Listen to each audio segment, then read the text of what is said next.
Well, hello and good evening, everybody. Welcome back here to Maconi Entertainment, and welcome back to the Friday Night Lights Xfinity Series. This is race number 28 of the 2025 season, coming to you tonight from Kansas. My name is Ron Mullins. Alongside me in the commentary booth is Ewan O'Leary. Howie Burrows is our producer for tonight's broadcast. And now, Ewan, we're now firmly in the playoffs. Bristol, 2 weeks ago, is now in our rearview mirror, and we can go to a racetrack that is on the completely different end of the spectrum. Kansas here is a track that we've become rather familiar with here on Maconi, but we have still got a fantastic race to look forward to here. Yeah, we've done quite a few races at Kansas recently, haven't we, on the Maconi Entertainment. They've been very, very fun indeed, although they were in the ARCA cars and we're in the Xfinities here tonight. Playoff racing, always fun. We're into the final 12. We already know that Eric Wineland is in the final 8, but that cut line is so close for a number of drivers. A bad day today, and you could be putting yourself in a must-win situation when we get to the Roval coming up next week. I'll tell you what, that was a breakthrough win for Wineland, the first that he's been able to capture thus far this season, and what a time to get it done as well. He was victorious. You can see the rest of the playoff standings right there. Bryson Ixenball and Adam Benefiel certainly using their big advantage they've started the playoffs with to hold on to the upper two spots of the drivers clinched in on points right now. You look at the cut line, though. Hunter Truel in 7th, only 14 spots ahead of that cut line. Austin Evie, meanwhile, in 8th, the final driver in at the present moment, only 8 spots above Daniel Llewellyn, Joseph McWhorter, Jim Shoefield, and Charles Velasquez Jr. all missing out. Velasquez Jr., a bit of a disappointment for him to be the last rated driver as it stands right now after winning his second race of the season at Gateway the week prior to that race at Bristol 2 weeks ago. He's now going to be on the back foot as we get into these playoffs. But here at Kansas, this track is super fun. Going to be a very tough race for these drivers that lie ahead. Quick little touch on the information heading off into this round of the championship. 300-mile race that we have in store. Stage break's going to come at the end of lap number 45 and 90. There you can see 200 laps here at Kansas. It's interesting to see a lower incident cap than usual, 13x compared to the usual FLC 17.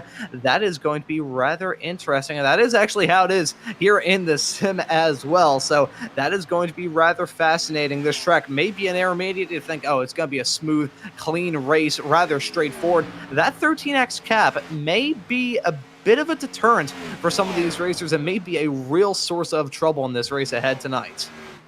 Yeah, we do sometimes. It's a bit of a staple, isn't it, of the FLCC that there is a disappearing car at some point. We may well get one of those. I don't remember them happening particularly often at Bristol, actually, a couple of weeks ago. So, yeah, maybe it's not going to be such a common thing here tonight either, but 13x is not very much at all. I think staying out of trouble again is going to be such a key early on here, but it is worth noting those two stages coming really early, only 45 lap runs for the opening stages. I believe that means they'll be able to make it without stopping, unless I'm mistaken, for 45 laps. So it's going to be a bit of a dash for those stages. Going to restack them after 45 laps, if not sooner, and so those top 10 places could be really quite hard fought over when we get to those first offerings of points tonight. Yeah, those points going to be super vital. Going to be keeping tabs on that all throughout tonight. But now, with the warm-up session in our rearview mirror, let's take a look at the starting grid for tonight's race. Starting from the pole position will be Charles Velasquez Jr. Looks to rebound after that disappointment last time at Bristol. He's going to be joined on the front row by his Team Conti teammate of Adam Benefiel, looking for his 5th win here this season. Bryce Reiner in the number 5 car will start this race in 3rd alongside Joseph McWhorter in 4th. Looking right behind on row number 3, it will be Eddie Rose in the number 46 car starting in 5th alongside Bryson Hixenball in 6th. P7 is going to see Blake Cloat start alongside Lucas Hoytsma, and then rounding out our top 10 for tonight's race, Ewan, is going to be Edward Scherer Jr. and Connery Cunningham. Hunter Truel is in 11th place. He is back in tonight again, 7th place currently in the playoffs, by the way. Kyle Ammon will start alongside him in car 17. Raymond Root and Jim Schofield will share row 7, just behind them. Mason Lowry and Joey Peck then on row 8. These guys just over 3/10 off pole. Kirk Mills, Maconi's very own, 17th at the moment. He had a podium, by the way, top 3 at Bristol, so he's 6th place in the current point standings. Kevin Zuziak is alongside him on row 9.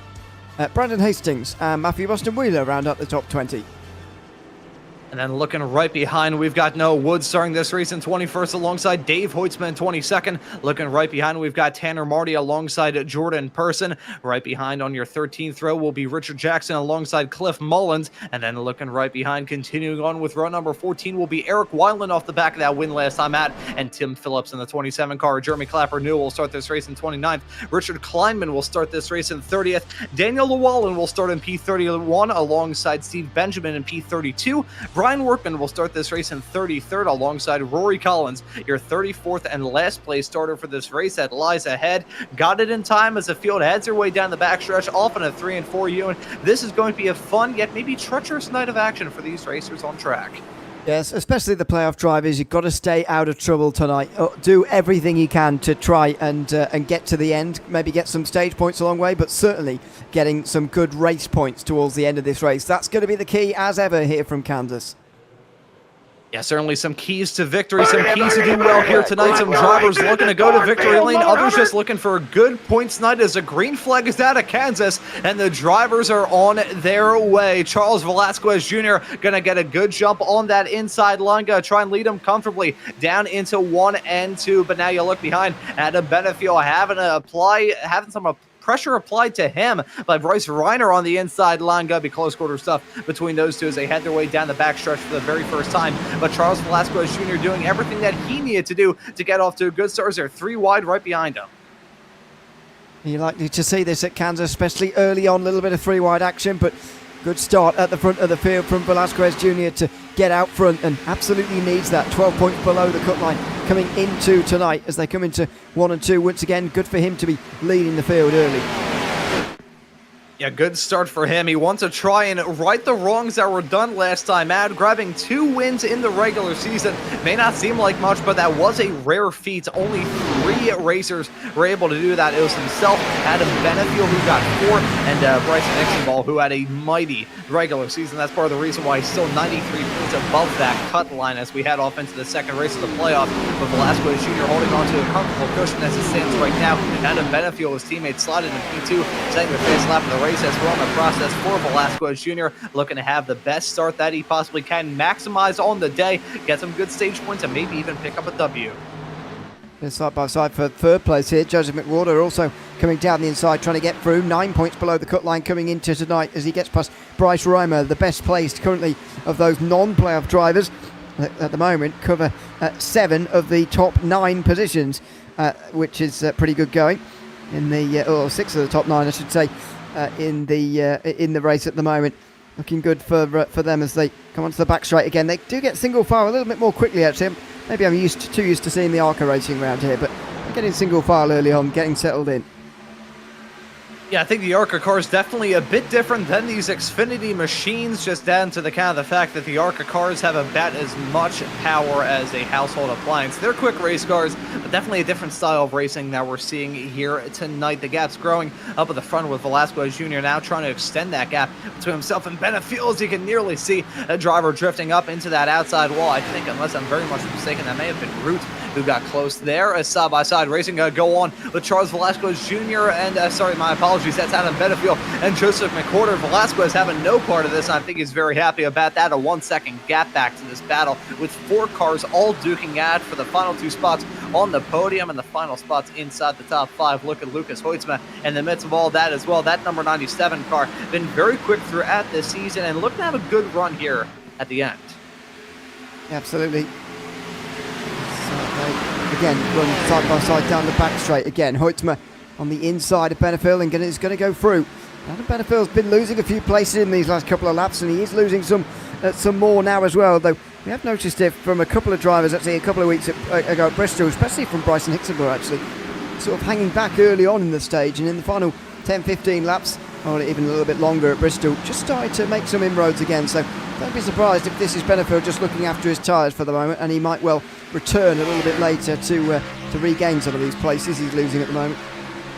Yeah, I gotta say, Adam Benefiel has won at a whole variety of different racetracks thus far this season. You look at what he's been able to do throughout that regular season. He was able to get wins back-to-back at Martinsville and Darlington, two old-school tracks, but very different racing circuits. And then you look at the wins he got a little bit later on in the regular season. Got his third win a couple of months later at Dover, and then a couple of weeks later was able to return to victory lane at Iowa. So a master of various different tracks. There's really nothing that he can draw between those tracks apart from the fact that they have a little bit of banking and they do have some left turns around them. Outside of that, basically nothing to compare those tracks. He's been a very diverse driver up to this point in the championship. So look at Adam Benefield to maybe get that true intermediate win in his corner. Still having to fend off from hard chargers right behind us. Look at Connery Cunningham on the inside of Bryson Ixbal. Nearly got to the back of the 83 of Benefield there into 1 and 2.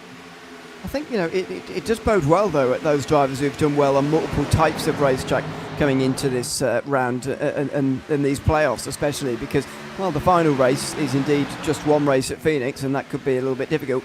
The 2 rounds leading up to that, the round of 12 and round of 8, are all very, very mixed. Short track at Bristol for the first round of this. Then we've got an intermediate here at Kansas, road course Roval to round off the round of 12. Then you've got Vegas, Talladega and Martinsville, another intermediate super speedway and short track. So 3 different racetrack types in the 3 different races for the round of 12 and the round of 8, which I think puts those kind of guys in very comfortable and comfortable positions, I guess is the word. Benefield, though, and Hickson-Budd for that matter, so many points above the cut line, they won't be too concerned about this round anyway. Yeah, it's very much so going to be touch and go for those racers throughout these playoffs. Many different tests, many different challenges, and even that Roval race, it's the lone road course that we have from these playoffs, so obviously a bit different, but it's also the new Roval as well. iRacing just updating Charlotte Motor Speedway and adding in that new configuration, so that's certainly going to be tense as well. Looking at a battle between Bryson Ixbal and Raymond Root as a 47 to 69. That's Jim Shoefield and Kirk Mills. They're battling for P12. Lots of playoff racers involved in this front pack fight. You can see there are only 5 non-playoff racers involved in the top 13 battling. It's Bryce Reiner in 3rd, Eddie Rose in 5th, Edward Jarrett Jr. in 6th, Connery Cunningham in 8th, and Raymond Root in 10th. Pretty much everybody else in playoff cars. That's a car spinning on the back straightaway, and that's going to bring out the yellow. That's Jeremy Clapper Newell at the epicenter of all that, and the yellow is out. Just over a quarter of the way through stage 1. Before the first caution of the night, and we can say that's an 11-lap first run here for us at Kansas tonight. There's the contact, and I don't think 24 was particularly at fault for that one. I think it's the 07 of Daniel Llewellyn who might well land himself in a bit more trouble for that, but Llewellyn is one of our playoff drivers, currently 8 points below the cut line, and this is not going to help. Yeah, unfortunate for Llewellyn on the back foot already in the early stages of this race, trying to cut some shapes. I think he got a little bit loose coming out of the turn. You could see him dropping down the track. Let's take a look at this from another perspective. Yeah, that's either a big misjudgment or just very, very loose out of the turn. Daniel Llewellyn going to get involved in the first incident of the night. Unfortunate start to these playoffs for that 07 car. Was able to put in some all-right performances throughout the regular season, but outside the win in the opening race at Daytona, it's been a rough ride for Llewellyn here in 2025. Looks to try and go into the next round of the playoffs, but with that moment and how he was running in the early stages, it's definitely an uphill climb. Yeah, it's definitely going to be difficult for him now. It would be worth noting, though, that there are 2 drivers who are not here tonight who are currently above the cut line, so effectively you could say that Llewellyn is right back in the game as far as that's concerned. I don't think Austin Evie is here today, and I think Cameron Stone is also missing. I've seen a couple of playoff drivers are not here today. Kirk Mills, interestingly, the only driver from the playoffs coming in to the pit lane on this trip down on this trip past the pit lane, should I say. But yeah, a couple of them missing again, unfortunately, and there was a couple of missing at Bristol as well. Sorry, Velasquez was one of those, by the way, who is currently led every lap so far tonight. So, I will put my hand up and say that I was just assuming that Velasquez had a bad run. He had a bad run because he wasn't even there, so that playoff cushion immediately getting wiped away. If none of you tuned into last week's show, 2 weeks ago actually at Bristol, I was not here. I was off auditioning for a role in the Will Rogers Follies and wasn't there for that race at Bristol. But Bristol is actually the first ever race of the Friday Night Lights Xfinity Series that we covered back in the spring here on Maconi Entertainment, and that was a super fun race with some drama at the end. It's actually Lucas Hoytsma who got the victory in that race, but because of a penalty right at the end, actually gave that to Bryson Hicksonball at the end of it all as well. And that was actually win number 4 for Hicksonball. Ever since then, he's been able to get into victory lane a couple of more times. Now holds on to 7 wins as we start these playoffs. But we're about to get this race restarted here, Ewan. It's going to be Charles Velasquez Jr. and Joseph McWhorter at the front, 2 racers with something to prove. Yeah, certainly. They're certainly not quite winning you in drivers just yet, but they're both below the cut line at the moment and need good runs tonight. And running up the front of Kansas is exactly the way to do it. It's a very different way of sort of thinking about it compared to the super speedways that we've seen throughout this season, and indeed we're going to see Talladega again, where I would probably advise just hanging out at the back for the start of the race, and then you can work your way forward later. But you can't really afford to do that on an intermediate, as we just saw from Llewellyn. If you spend too much time down the back, and you could get in trouble pretty quickly if you do. So so it's a good idea to get yourself up towards the front, leading laps as Velasquez has done. Yeah, be there up at the front. Not only is the view of the racetrack a little bit better with that about 20 cars clouding the view, that's a lot better for your point situation. But here we go, already a third of the way through this opening stage here tonight at Kansas. The pace cars come down pit lane, the field back in the hands of our front row sitters as we are back to racing here at Kansas Speedway. And yet again, Charles Velasquez Jr. getting an almighty jump on that inside line. And again, leading in towards 1 and 2. Let's see what McWhorter does here with Bruce Reimer down his inside. Eddie Rose and Lucas Hoytsma also side by side off of 2 for 4th place. Yeah, as you can see, they're nearly 4 wide, a little bit farther in the back. All of these racers deciding to shuffle and go for as many moves as they possibly can. McWhorter and Reiner side by side as Rose and Hoytsma side by side as well. A battle for the final 2 spots on the podium. A battle for the final 2 spots inside the top 5. Rose going to still be side by side with Hoytsma as they head their way down into turn number 1 and 2. Velasquez Jr. got to utilize this opportunity to drive off into the sunset and build up that cushion. Looks like a decent chunk of the field has decided to take it easy and go single file, but there are still packs that are going side by side, even 3 wide, a little bit farther behind. Everybody wants to try and make hay while the sun is shining in the early stages of this race. I always say the journey of 1,000 miles begins with a single step, but if you snap your ankle on that first step, it's not going to bode well for the rest of the journey. And it's one of the things I actually really enjoy about these full-length races is that people do seem to take their time a little bit more. It's a little bit more of a thinking man's race, as it were. You've got to strategize your way through, and you've got to be patient, which I think is lacking sometimes in some sim racing events. So 200 laps, you get a bit of time to think about it, and certainly enjoy that part of it. As Hoytsma goes wide, he's going to have to rethink that entry to turn 3, because that was horrible. He lost a few places, and he's going to lose even more on the run to the line. Now that's going to be a terrible run for him. Look at him. He's chopped liver, to invoke a little bit 1930s radio terminology. 3 wide racing with Kirk Mills on the inside, nearly getting loose. He's down the inside of number 17. You look at that. Having a back at it big time as Kyle Amon. He's like, you know what? I'm good. I don't want to end up on the wall 19 laps into this race. I'm going to let you two cut your shapes and do whatever you want to do. Wineland at this point doesn't have much to lose. He's already locked his way into the next round of the playoffs, and he started off the back. He's cut his way through the field like a hot knife through butter already. And himself and Kirk Mills going tit for tat when it came to the overtakes there. Speaking of an overtake, Joseph McWhorter and Charles Velasquez Jr. duking it out for the race lead. Look at McWhorter wheeling it on the outside and getting the move done with the run down the backstretch. Joseph McWhorter jumping his way into the race lead. Enters this race 9 points below that playoff cut line with 1 win in the regular season. That coming at Pocono. He wants to try and get the job done at another triangular racetrack, this time here in Kansas. Yeah, Velasquez putting the pressure back on him immediately here. Oh, looks down the inside at turn number 1 just a little bit as we complete 20 laps of the 200 already. Jersey McWhorter, though, keeps the lead. Bruce Reimer's just sat there sort of menacingly in the background as well, isn't he? Just in third place, waiting to see what happens in front of him here. Look at these racers, still single file up at the front. They're scheming right now. They're trying to find any way in the book to capitalize on a mistake, try and find a way to get past. We're still in the early stages of this race, just barely a tenth of the way through it. These racers still trying to dip their toes in the water, check the temperature of that pool, and see exactly how they should tackle the rest of this race. As you can see, they're oh so close to contact through 1 and 2. McWhorter and Velasquez duking it out for that race lead still. Bryce Reiner right behind, gonna be certainly not the first racer we've seen thus far here in this Friday Night Lights Xfinity Series season here in 2025 to contend for a win despite not being involved in the full season battle. Look at this, by the way, for Kirk Mills, already up to 8th place after pitting under that first caution. His tyres therefore are 14 laps younger, but maybe the tyre difference is sort of more of an effect than I was initially thinking it would be, because he's flying through the field, and here comes Velasquez for the lead.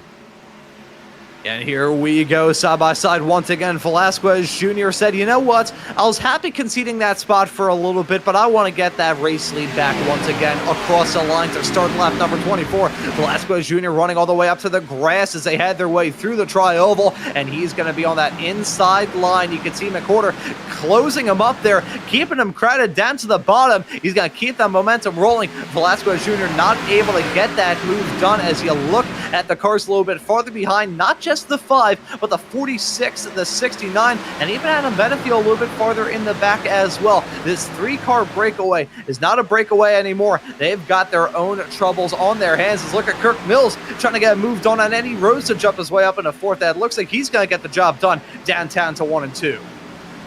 And what a brilliant start to the playoffs Kirk Mills is having after not comfortably making it in, actually. He only just made it in, but look at this. He's on the outside of Reimer. Now he's going to squeeze with Velasquez, giving him a bit of room, surprisingly, although that was Velasquez looking for a move on McWhorter by the looks of things. Does Kirk Mills make it free wide? He does on the outside off a 4.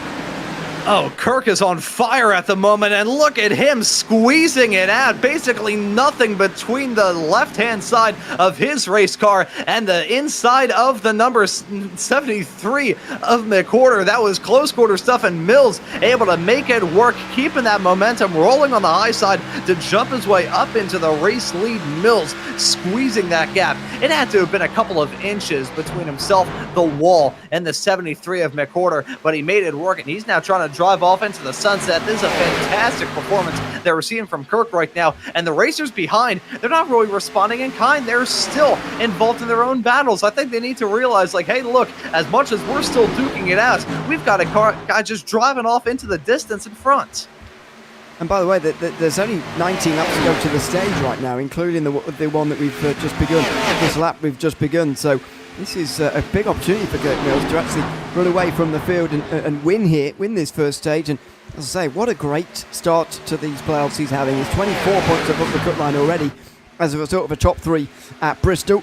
And this is half a second's lead for him now. Interesting to see where the others who pitted, by the way, are, and they're just nowhere near where he is. Jeremy Clapper-Newell also came in, as did Brian Wertman, but both of them a long way back. Daniel Llewellyn is 12 laps down, by the way, after his long repairs. And noting as well that Kirk, one of the main reasons why he's very quick at the present moment, we touched on it, he was the only driver to come down pit lane, pretty much the only one to take tires. He took 2 tires in that stop, and it certainly helped him out here in this stage. He has got a rocket ship of a race car presently. Should be noted again here in the full-length Cup Challenge Friday Night Lights Xfinity Series. These racers are limited to the amount of tires that they can use. 5 sets allotted, 4 tire changes throughout this race, the 5 including the set that they start on. So Kirk may be at a slight disadvantage a little bit later on in this race, but hey, doesn't really matter too much. He's still putting in a mighty performance. With the stage break coming up in the not too far off future, I think Kirk's gamble may potentially pay off. Yeah, I think, 5 sets of tyres, effectively, if you split those evenly across the race, that's 40 laps each. Only doing, 12 on the first set is not great. But it might well work out for him. If he takes 10 points for the stage, for example, maybe he doesn't take tyres at this next one and just takes fuel. would be a bit of a risk, but that could save him a set of tyres. Maybe accept the fact that he won't get points from the second stage and think about sizing himself up for the last one. That might be the way that Mills thinks about this, or maybe he's just backing away to do exactly that right now, because he raced up to the lead, but look at the gap now. It's just sort of plateaued at 0.7 of a second. I wonder whether he is that's because of his tyres or because he is sort of allowing that to happen. And I'm thinking at the moment, and our producer has also been crunching the numbers as well. It probably works out rather well. I mean, getting the stage points, that's going to be huge. I mean, Kirk, as you said not too long ago, Ewan, it just barely squeaked his way into these playoffs. Entered this race with a 24-point gap over the playoff cut line, P6 as the seed right now. So it came into this race already feeling quite good. Even if he drops back a little bit, I think he's done himself a heck of a lot of favors in the early stages of this race. And I think he can still make it work. We'll just have to keep our eyes on Kirk. Kirk may be on track for his first win of this season here tonight. Don't want to count our chickens before they hatch, but we'll have to see at the present moment whether or not Kirk can get it done. Yeah, it's true that he could well still take tyres at this next stage, but I would take the risk of not doing it. I would come in for a bit of fuel just to make sure I can make it to lap 90, but I would take the risk of not doing it, because if you do get another caution after that, then you can come into pit lane again, much like what he's done with this stage, and just repeat the same thing again.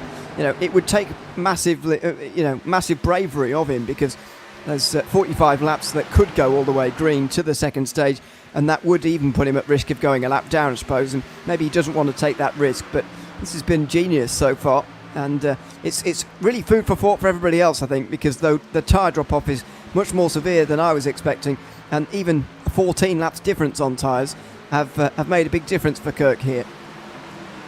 Yeah, it certainly made a huge difference for Kirk Mills right now, and with only about 10 laps left to go in this stage, it's looking like a masterstroke for him. We'll have to just keep eyes on how it's all going to work out for him as we shift away from that discussion and look at the action out there on the racetrack. There are still some battles going on, but more or less the field has settled this race into a groove for sure. Still the duking out going on between many racers side by side, actually going on between, you can see the number 95 battling. I believe that's a lap car in the midst of all this battling, but regardless, still some close quarter stuff between McWhorter and Benefiel. Those two were the sparring partners in a rather controversial finish at Pocono, where Benefiel kind of got shown the door as McWhorter went past, and those two, I'm sure the wounds have somewhat healed, but I think there may still be a little bit of a scar going on there as a yellow is coming out. Brandon Hastings has hit the wall in the number 81 car, the second yellow coming out with 36 laps on the board and only a handful left in the stage. Now we have ourselves a close quarters finish to the end of stage number 1. Let's take a look at what brought the yellow out, Ewan. Oh, he gets loose. Hastings gets loose and collected in there by 95. Oh, I could not read the number from up there. Was it 95? It was indeed. That was, eyes are surprising me. Joey Beck, who is currently running in 14th position. Hastings was battling with him for that place and just gets a little bit loose here in front. And he might have saved it had he been on his own, but Beck being there in such close proximities almost confirmed a crash there between the two. But this is bad news for Kirk Mills, really. He was going to go home and win that stage pretty easily, but now he's got a decision to make, whether he comes in for even more tyres and takes 2 tyre changes in the first 40 laps, or whether he just accepts the fact he's going to get absolutely smacked on this restart. Yeah, it all depends on who is going to come down pit lane in this cycle. Will anybody behind decide to make that gamble? Is Kirk going to be the only one that's still on somewhat fresher tires? His tires definitely not fresh. They did take a bit of a pummeling over the past 25 laps, but compared to the likes of everybody else who has not taken any tires up to this point, he may be feeling a bit more comfortable. Is anybody going to make that call to come down pit lane with... I think we're in that sweet spot in terms of the laps left here in this stage, that if you do decide to take tires, you do have the time to come back from that and get a pretty good result here in this stage. Looks like we do have a taker, a couple of takers, in fact, all being led by Joseph McWhorter in the 73 car. Now, I gotta be honest here, Ewan, I don't hate this call from McWhorter. No, a little bit surprised maybe from playoff drivers inside the top 10, but for someone like Hicksenbaugh maybe, well, maybe not even actually, for someone like Lucas Hoitzma or Eric Wineland, or any of the other playoff drivers who are a bit further down, absolutely why not? As you say, exactly got enough time to get yourself back to the front with some new tyres, considering how beneficial they were to Kirk Mills out front. But Mills is still going to have that advantage over the likes of Velasquez and Benefiel and Eddie Rose on this restart, so he'll still be in a decent position. And the first driver to have pitted there under that caution will come out in 24th position, McWhorter just behind Dave Hoitzma, who for some reason pitted last time round and has just cycled through right to the front. Some odd stuff going on in the midst of that pit cycle, but there you can see the drivers and how long they have spent on their stints. It may not be the biggest of differences between Kirk Mills and everybody else inside of the top 10, but that can make a difference here at Kansas. We talked about it a lot in those Jeff Maconi Orca boot camp broadcasts here on Maconi all throughout this month of September on Wednesday nights. We talked about the tire wear here at Kansas. It's not necessarily the harshest track when it comes to tires, but it's not fully smooth either. This track can wear them down a decent amount. Yes, harsh enough. I think that is the thing that Kirk Mills found when he came out not so long ago to really get away with the field. I mean, these guys who are out front right now will be about a second and a half or so, at least, slower than their best lap times, whereas those at the back will be doing some of their very best right now. So they're going to have to be aggressive if you're further down the back of the pack. But, you've got 6 laps. You saw the way Mills was running through the field. It didn't take him very long to get up the front. And the difference here this time is bigger, of course. The guys who pitted now have got 40 lap fresher tyres than some of them, and 25 fresher than Mills. So it's going to be almost double the effect that Mills had earlier. It's going to be rather fascinating to see how this stage shakes out. Going to have about 5 laps of racing action left here in stage number 1 tonight here at Kansas. And to all of you tuning into this broadcast on Maconi Entertainment, if you're enjoying the show thus far, I bet you hit that subscribe button and the notification bell so you never miss out on any of the racing action. Still got some action to talk about here at the end of stage number 1 as that pace car back down pit lane. It's the 3rd restart of the night and the final one here in stage number 1 as we're back to green flag racing, and once again that inside line getting a very good jump indeed. A bit of a breakout though, those 2 cars pulling away. Not sure who that was in the magenta car on that inside line with a terrible restart. I believe that may have been the number 91 if my eyes aren't deceiving me. Yeah, Raymond Root in that car, really slow. I wonder if he missed a gear there, but either way, Mills getting off to a flyer now. Charles Velasquez Jr. looking to be the Pied Piper on the high side. Oh, Benefiel's going to be coming through the middle here. Velasquez a little bit high, a little bit too high. Where's Benefiel going to go? Does he get boxed in? No, he just tucks in behind Velasquez. That's the big problem for McWhorter, by the way, further down the field. He's going to get boxed in quite a lot, and he had it through 1 and 2 there. He's now going through the middle, through the tri-oval, and I think he's still got enough laps to come through and win this stage. I would predict from here that he is going to win this stage if he gets through the traffic, which I think he will do. Here he comes on the inside. That could have ended in tears as they headed their way down into 3 and 4. These racers turning up the wick. They see the stage break coming up, and they want to try and battle, scrape, and claw for any single spot that they can. Kirk, meanwhile, he's going to get that playoff point. He's going to get the max points in this first stage. He is driving off into the sunset, but meanwhile, right behind, actually, I say that, yeah, the gap is coming down a little bit. Yeah, careful. McWhorter is the one who's going to win this stage. 3 laps to go until they get there. 3 wide. He's coming for the top 5 here. Inside at turn 3. There he goes. He'll be 4th by this corner. He's got 3 laps to make 3 overtakes. He is absolutely flying. These tyres are massively advantageous. If there's no caution, he'll win this. And let's see how it'll work out. And knowing our luck, we probably just jinxed it, and the yellow's going to come out in a couple of seconds' time. But he is a man on a mission, holding on that high side and ripping around the outside of Adam Benefiel. Through into P2 he's going to go. Now Kirk Mills going to have to run for his life, but there's always so much he can do. Down the inside, off into 3 and 4 goes Joseph McWhorter, and he's going to jump out into the race lead. Brilliant stage for McWhorter. Brilliant strategy call. That was a brilliant save from Mills coming out of 4.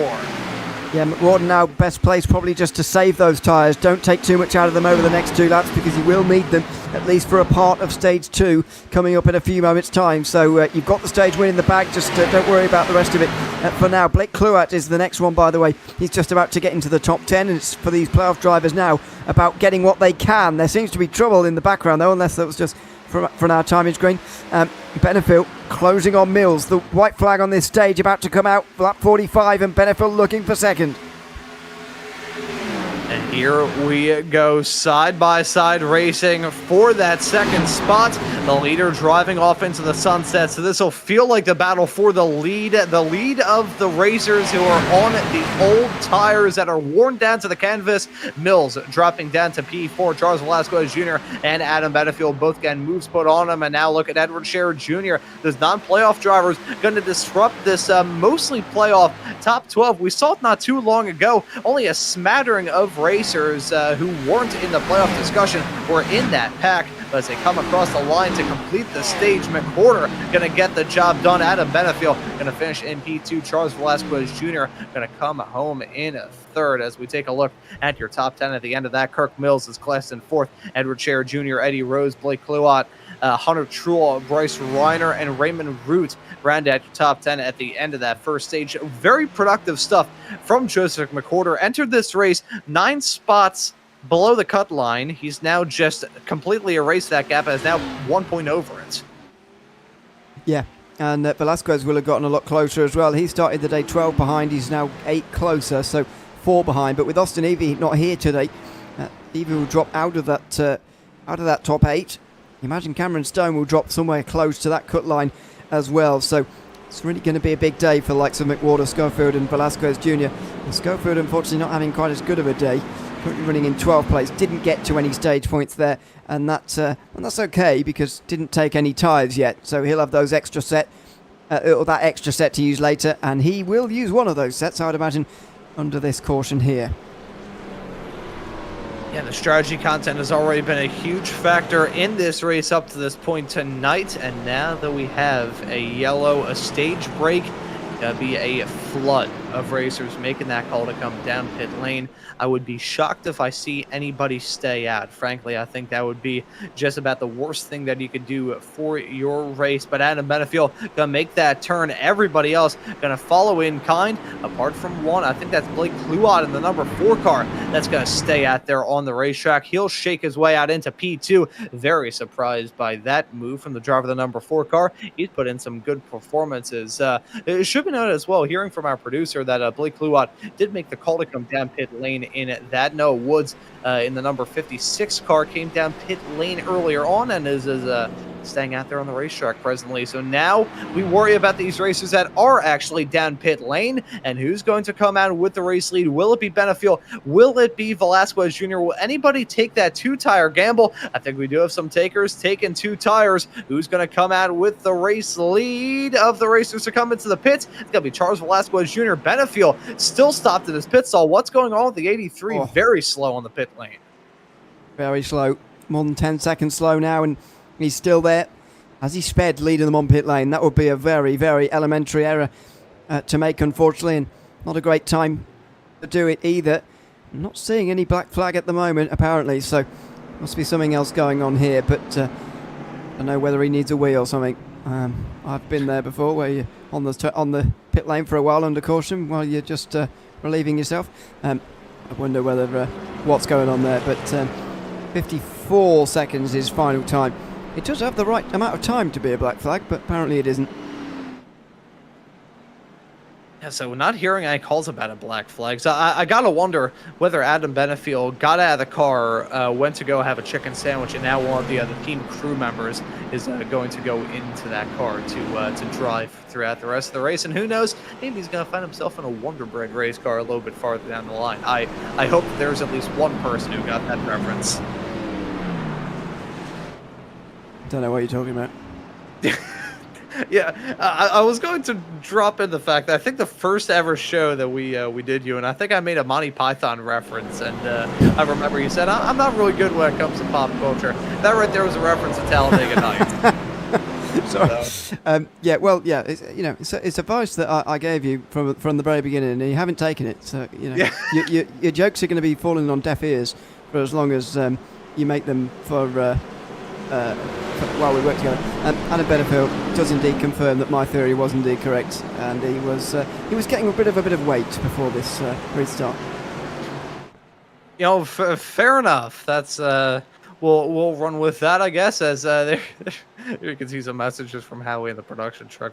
That's one thing that I love about these broadcasts. We always get the messages from the production truck. Always some good stuff. But here we go, about to get the second stage up and rolling here tonight at Kansas. That's a big jump from McWhorter, and that's a black flag in the process. McWhorter jumped in way too early. He's got to have a massive gap, but also a massive penalty. McWhorter with a big gap. And that's huge for this playoff standings. He'd done really well to win that first stage. Great strategy, but he can't afford a mistake, because now what he's got is not only a penalty, but also older tyres and a huge field packed up behind him, most of which have got the new tyres on. Velasquez Jr., the first of those in 64, already past Noah Woods, looking to get past Eric Wineland as well on this restart now. Yeah, he is going to be feeling very foolish in the midst of all that. McWhorter now going to be yielding the race lead to whoever's going to get it, as contact being made. A huge moment down into 1 and 2. Multiple cars. That has to be about 5 or 6 cars that were sideways, and a big one down into 1 and 2. You can see in the midst of all that, the 71 getting caught up in that drama. That's Hunter Truex, big for him in the playoffs. Many other racers involved in that. I think Noah Woods got a piece of that drama. The 10 car of Edward Scherer Jr. involved in the midst of it. It all started with contact being made side to side, door to door, between the 64 of Velasquez Jr. and the 87 of Wineland. That sent him off, and then in the midst of all that, the 56 went to the 46. The 10 got collected and all that as well. Oh boy, howdy, that was ugly. Thankfully, I don't think too much damage done to anybody in the end. Just a lot of tire damage more than anything else. But I think it's a bit of carelessness from Velasquez, to be honest, to sideswipe Wineland like that. So focused on what was in front of him there and trying to make as many places as possible. He just completely sideswiped Wineland there, and that is, it's effectively caused all what followed there through 3 and 4. Yeah, that was just ugly. I'm not sure any other way to describe that. It's the clown show circus freak. It was ugly heading off through there. As you can see, all of those racers, one of them getting some pretty big airtime from the back. I think that may have been the 56 of Noah Woods that got pile driven from the back heading down to the turn. We'll see some pit stops as a result of it, very much so, to repair the damage. And with an incident like that, we bring back another discussion into this broadcast, and usually have to talk about it here in the full-length challenge world, but definitely put on full display tonight with that lower limit. Not even just a tick over a quarter of a way into this race. You have to worry about those incident points already. Yeah, you definitely will. Yeah, 3 car contacts and you'll be right there getting a penalty, or indeed a disqualification for wrongdoing there. As we see what happened on the race start, and let's see how Joseph McWhorter managed to get his black flag. There goes the pace car. Just watch for the race restart zone. And they, I mean, again, you talk about elementary errors. That's pretty slam dunk, isn't it? Pretty, inexcusable, really. It's clearly marked on the circuit, and yeah, he's just got a needless penalty there. Yeah, that was a full 50, 60 feet before he got into that restart zone at all. So McWhorter with a big goof up, and he's going to have to come down pit lane to serve that after this yellow is said and done. He can't do it under yellow. He has to do it once we get this race back underway, which, based off the fact I saw him down on the apron, hopefully he's not coming down pit lane to do that, probably just to put some tires on that race car. So even though he's going to be on the back foot massively, he will have at least a slight advantage. But even then, he had some tires right towards the end of the first stage, and he's coming in for ones right towards the start of the second. I actually, hearing as well, as you can see, 73 coming down pit lane. So usually it's a stop and hold for something like that. And so hearing there's some There's some confusion about how the penalty was going to be served from the number 73. It's usually a stop and hold for a jump start, but you can see he drove through pit lane, go restart at the back of the pack. Now the the controversy brews as to whether or not that is going to be a good call and understandable one, or if that may be a little bit iffy. I mean, I thought you could just go to the end of line, to be honest, and I would, I would say but I don't understand how everybody's, so confused, including him. I mean, Harrison's been out for a while, but anyway.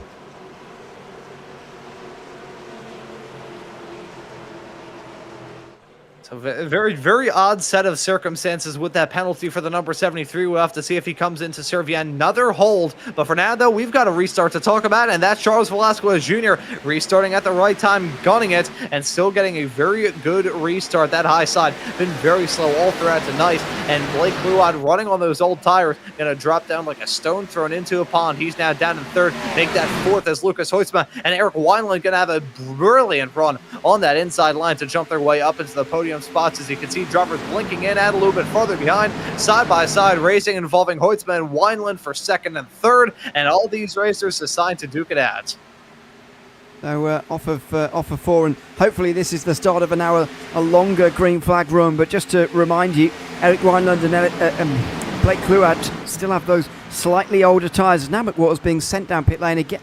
It's kind of harsh, to be honest. I would allow him to do an end of line, but whatever. I get that an end of line is probably less penalising than it is to drive through the pit lane and do a stop and hold. But he did deserve a penalty, but I thought an end of line would have done it. But never mind. He is now forced a lap down, and this is very bad for his playoff standing. He'll be at least a lap down, as will Bryson Hicksonbourg, by the way, who is 4 laps down and still in pit lane at the moment.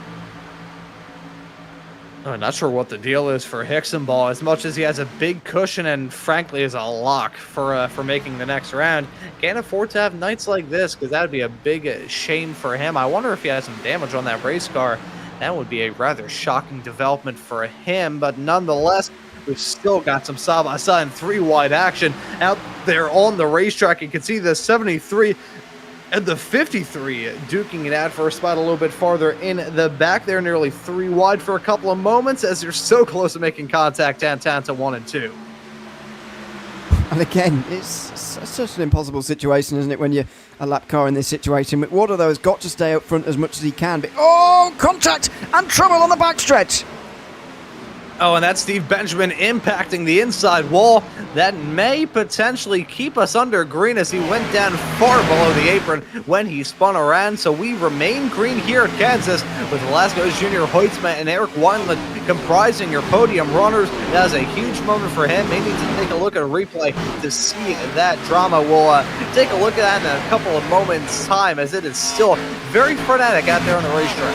Yeah, I'm surprised that wasn't a caution, actually. Thought he'd gone all the way around and he was going to bring it out, but no, we stay green as Bruce Reiner goes down the inside of Joey Beck, who himself has been involved in a caution tonight, although he wasn't the one to spin all the way around. Reiner's in the top 10, and it will be next up. Raymond Root actually trying to come through as well. Lots of fighting, not necessarily inside the top 10 actually, but just outside of it. So let's see the replay. Had their way through 1 and 2. Joseph McWhorter on the inside, the 53 of Steve Benjamin.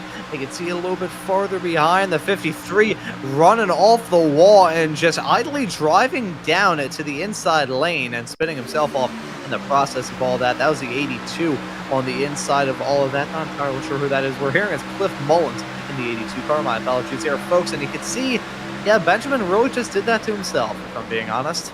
Yeah, he did. And just drove down from the wall and just wasn't looking where he was going. You've all seen them on the motorway, not looking where they're going, and that's exactly what was going on there.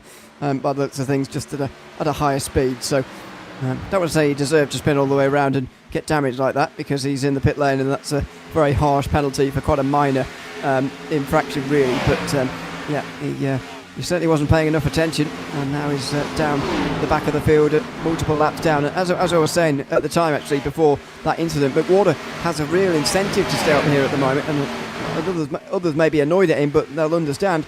He's got to stay up front here in case this is a long green flag run and he needs to fight for the lucky dog in a few moments' time. Yeah, he really needs to be there. This is a make or break stage for Joseph McWhorter's race and for his season for that matter. If he can get himself in a good spot, I think he has a very good shot to get it done. But if he's not lucky here and things continue to fall back for him, it's going to be a very tough road to try and get his way into the playoffs. Did everything right in the first stage, and then got the second stage up and rolling and made a catastrophic error that's going to put him on the back foot hugely throughout the rest of these playoffs. As we look at the battling still out there on the racetrack, that's Matthew Boston Wheeler and Jordan Person involved in their own battle. The 06 and the 14 duking it out for the final spot inside the top 5. Matthew Boston Wheeler holds on to it at the current moment, downtown to 1 and 2. But in all of that scrapping between those two, you got to look at the likes of Kyle Amon, Adam Benefield, and others right there to pounce. Oh, goodness, that was close off of 4 as well. Who was that? Getting close to Joey Beck on the exit. Oh, it is Kirk Mills. Well, it might have been a lapped car, actually, but no, Kirk Mills was just dicing dangerously there with Joey Beck, and Mills is in danger of going backwards pretty quickly here. He's on the same tyres as these around him, of course, although 5 laps older, so than some of them anyway, so nothing too much in the way of disadvantage, but at the moment he doesn't quite look to have the speed that he had earlier. I'm not sure if I'm seeing the same rebound that we are expecting from him out there on the racetrack, still running at a good spot and doing everything that he needed to do to get some good points at the start of these playoffs, as that right there was a 73 of McWhorter, 1 lap down after that penalty after jumping the restart at the start of this stage. He got very flirtatious with that white line in the apron as he headed his way through 3 and 4. Still out there on the racetrack, but can definitely tell a sense of urgency behind the wheel of that number 73 car, just in the way that car is behaving out there on the racetrack. He is cutting shapes, feeling really aggressive, and trying to hold on to any single spot that he grabs. We're about to cross 100 miles, by the way, complete already tonight out of the 300, so that's being ticked off very, very quickly indeed in stage 2 after that big wreck. And sometimes does happen that a big crash focuses the mind of all of these drivers, and they've now gone caution-free since then. Just 24 to go now until the second stage. And Blake Cluart is certainly throwing a spanner in the works here. And Adam Benefield following McWhorter through as he tries to gain some places as well. And there he goes to the 6th position. Good move from him. It's still a race that Adam Benefield can do well in. We've, as I talked about a little bit earlier on in this broadcast, he's been rather versatile up to this point in the season, winning his 4 races at a slew of different tracks. This will just be another feather in his cap, to invoke a little bit 1920s diction. That's some close quarter stuff. Look at the 97 and the 4 chasing each other's tail up the track out of 2, and here comes the 87 of Eric Wineland. He has kicked into a second gear in these playoffs after not even winning a race in the regular season. Got the playoffs kickstart at Bristol with that W, and he's here to fight once again. Now running in second, but Lucas Hoysma looking to get that move done back again on him. This battle for the final 2 spots on the podium very much on between these racers, and look at the moves that Wineland has done. Start this race way down in the back of the pack. 27th was his starting spot. He's now running in P2, but running a dangerous game as well with a big wiggle out of 2. A lot of that, by the way, down to strategy. He pitted the caution before the stage break, and so stayed out under that caution and is now at the front, but holding his own. And he's having a bit of a second wind in this second stage, to be honest, because he's been on those tyres for longer than the guys around him. But he is driving very, very well in defence, and actually at times quicker than those around him in his defence of this position. So this is a great job at the moment from Eric Wineland. Not that he needs the points, but just shows you how high on confidence he is after that victory at Bristol.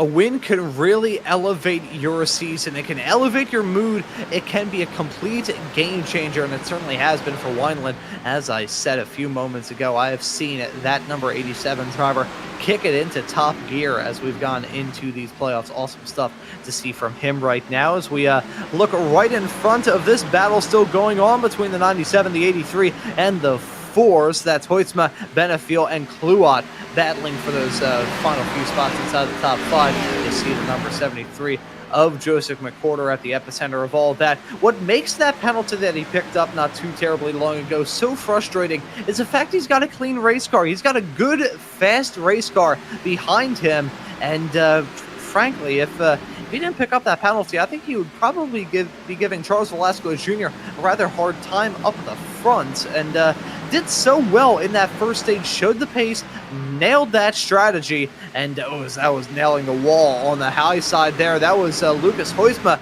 nailing it coming out of turn number 2. But no, that 73 car of Joseph McCordy, he was running so good, took multiple steps forward in terms of his playoff chances in that first stage, but in taking one step forward, he took about 2 steps back. Yeah, Velasquez a long way out front at the moment in this stage, so it's looking like we know the name of the stage winner, although we said that about Kirk Mills about this stage in the first stage, so not going to count chickens too quickly here. But McWhorter is showing good speed, and you're right, it is frustrating in one sense, but on another, it's very encouraging that he's got the speed, because at the moment he is in the lucky dog position and he would be getting that lap back. The concern will be when Noah Woods is about to be overtaken, as he will be very shortly, and whether he can get to him in time for that caution to come out, because we've seen it happen many times in the past.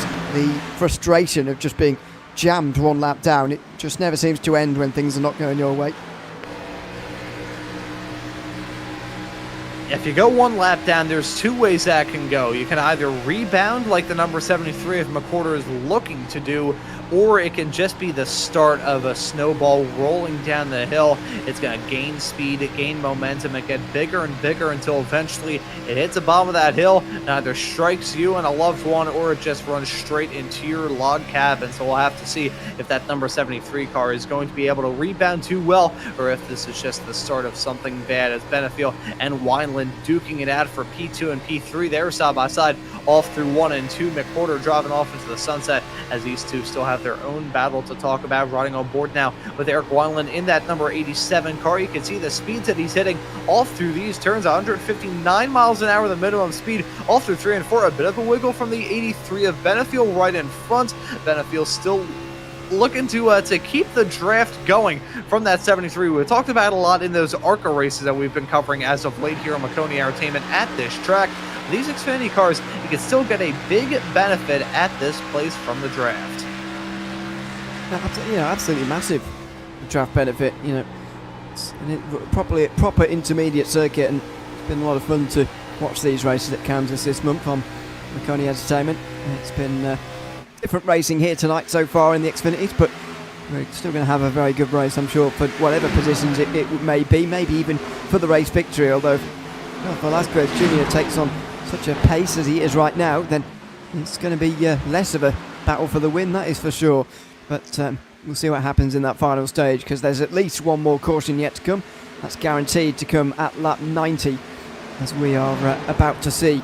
So 13 laps away from that at the moment. Velasquez on his way to another stage win, which would put him above the cut line as things stand, maybe, because there's a number of others like McWhorter who are doing quite a good job. But I think Velasquez would get himself out the drop zone with a stage win here. Yeah, Velasquez Jr. looking to have a good night here after missing out on the last race of the season at Bristol. He hit a second wind as we got to the end of those playoffs, and similar to what we've seen from Eric Wineland in the 87, I'm looking to see the exact same thing from the 64 of Charles Velasquez Jr.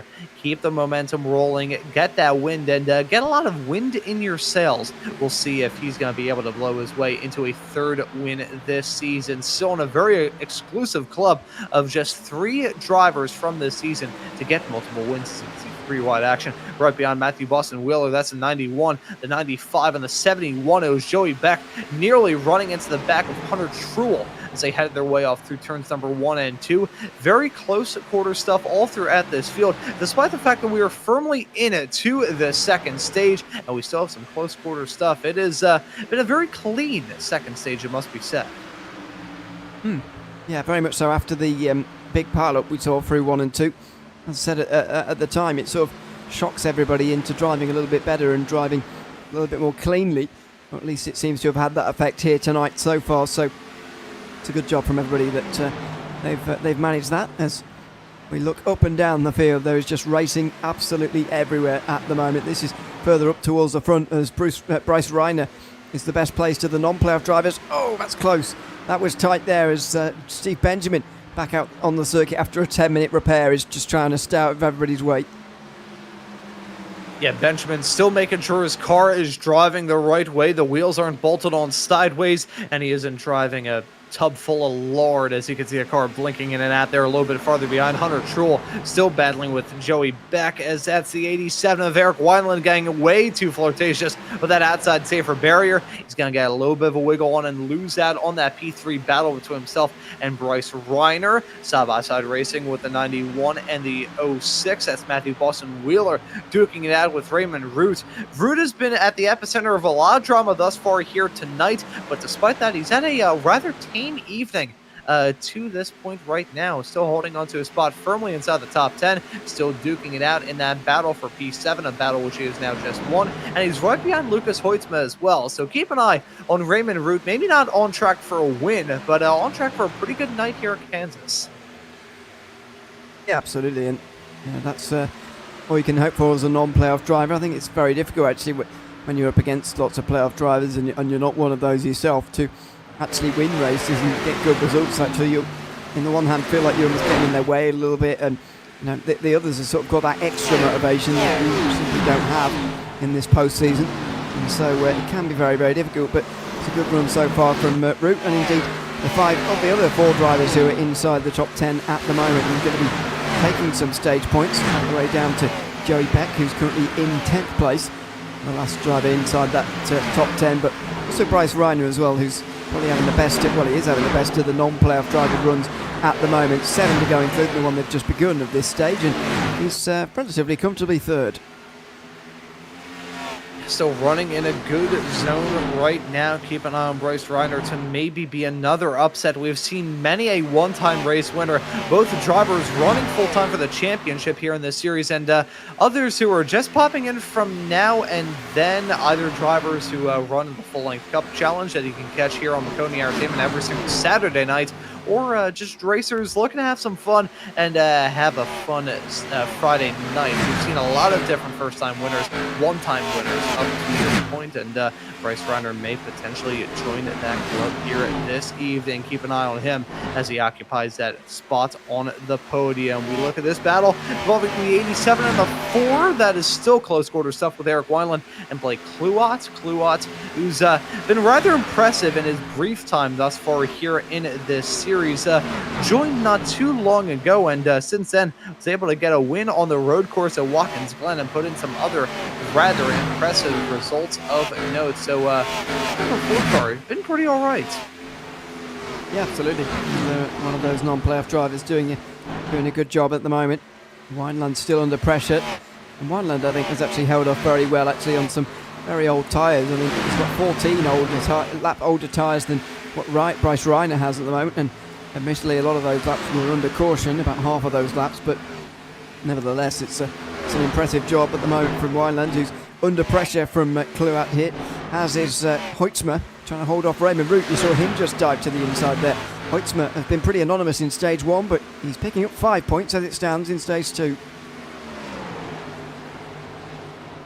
And once again, the points popping into these drivers' minds. They want to try and capitalize the night, get any single spot that they can, any single point that they can, and if there's some drama in the last stage and they walk away from this race with a DNF, if they can put in some good results here in these stages, it'll sting slightly less. Still gonna sting, don't get me wrong, but it'll be like I don't know, the bite of a, it'll be like the sting of a honeybee versus the bite of a fire ant. So we'll have to see who's going to be able to get the most amount of stage points here tonight. The playoff points on offer 2 as the 97, the 91. This is a battle for 6th between Raymond Root and Lucas Hoytsma. Yet again, a non-playoff racer involved in a battle with a playoff racer. That sort of, it's odd. It's not an interclass dynamic, but it kind of does feel that way. It's like 2 different racers with 2 different agendas battling in pretty much the exact same race car.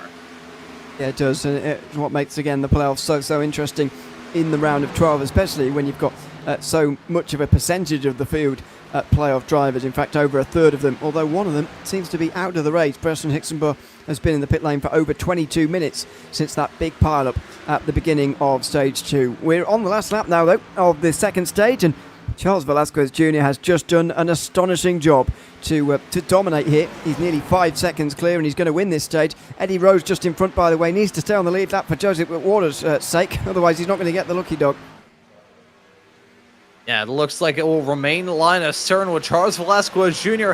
getting the job done to win this stage. Adam Benefiel going to come home in a rather distant P2. Bryce Reiner going to run at top 3 in the midst of all of that as well. As we see the rest of the racers inside the top 10 come across the line, we'll get those stage 1 results loaded up for you right now. Velasquez wins over Benefiel, over Reiner. Eric Wineland walks away from the stage with a P4. Nice result for the 87 car. Blake Kluwat is classed in 5th. Raymond Root in 6th. Lucas Hoytsma will be classed in P7. And from Hunter Truell in 8th. Matthew Boston Wheeler in 9th. And Kyle Amon rounding out our top 10. May not have been the most hectic racing that we've seen thus far here tonight. Was completely caution-free for the most part, outside of some drama in the earlier points. But overall, that was a rather consequential stage, despite the fact it wasn't nearly as hectic as stage 1. Yeah, absolutely. And I think a real marker being laid down actually by Velasquez over the course of that race. I think that was a really dominating performance and a really telling performance actually from him to be so strong out front and so clearly head and shoulders above the rest of the field in that stage. Well, who is that in third place? Is that Reiner or somebody else who's just driving? Oh, McWhorter, sorry, driving himself into the wall on the backstretch. No idea what he's doing there, but yeah, I mean, very consequential, as you say, and we'll see how it affects the rest of this race. Is it going to go back to long green flag runs or shorter ones after this stage break caution? Because there's no more enforced caution from here. It is a proper race for the last 110 laps. And as Joseph McWhorter stays out, another intriguing strategy call from him. Actually, I think he'll be coming into the pits next time by. My apologies. We have got ourselves some pit stops to worry about. The 64 of Charles Velasquez Jr. going to lead this charge down pit lane. His Team Conti teammate Adam Benefiel right behind as well. 2 multi-time race winners up to this point. Another one of them down pit lane, but that is still Bryson Hixenball down in the pits. Rather odd stuff from him. Not sure what the deal is that's taken him out of this race, but he is certainly out of contention. Well farther back, multiple laps down, and pretty much completely out of it here tonight. But there's Velasquez Jr. running out of the pits. He's going to come out with the lead over Benefiel. You can see the number 4 car there. Blake Kluwat jumping his way up into 3rd. Kluwat may be able to break through with win number 2 tonight. He hasn't been the strongest car up to the point tonight, but he has been he's been there. He's been involved in that battle pretty much ever since the drop of the green flag. So he could shock the world today. And let's see what kind of result he can get out of tonight. Because as I mentioned, he's one of those non-playoff drivers who have really got a thing to say in this race. That's for sure. Didn't know we could go on board inside the pace car, but there we go. He holds the wheel very weirdly, doesn't he? The pace car driver. But anyway, Velasquez Jr. will indeed get out first. Nobody took 2 tyres, by the way. In fact, no different strategies the whole way down. And you know, I must say, this is why I must reiterate. I know people have heard me say it a lot of times before, but this is why I don't really like stage racing, because the lack of strategy elements sometimes are quite mind-numbing. Actually, everybody is on new tyres on this restart here, and there's not a single driver doing anything different. Yeah, I gotta say, I'm kind of with you there. I would hope, like, if they won't give out points, that's fine. Get rid of the yellows. Just take the yellows out of the equation. That would be my good way to go about it. They tried it on the road courses a couple of years ago. They did that. Then we can't play commercials. Yeah, well, we got this field packed up, hanging down the back straight. We'll take a quick break right now. That'd basically be how it would go. Okay, we're still running green. We're gonna do what Fox does. That will take a full screen commercial break right as we're coming to the final restart of the day. That would be how we would have to play with that.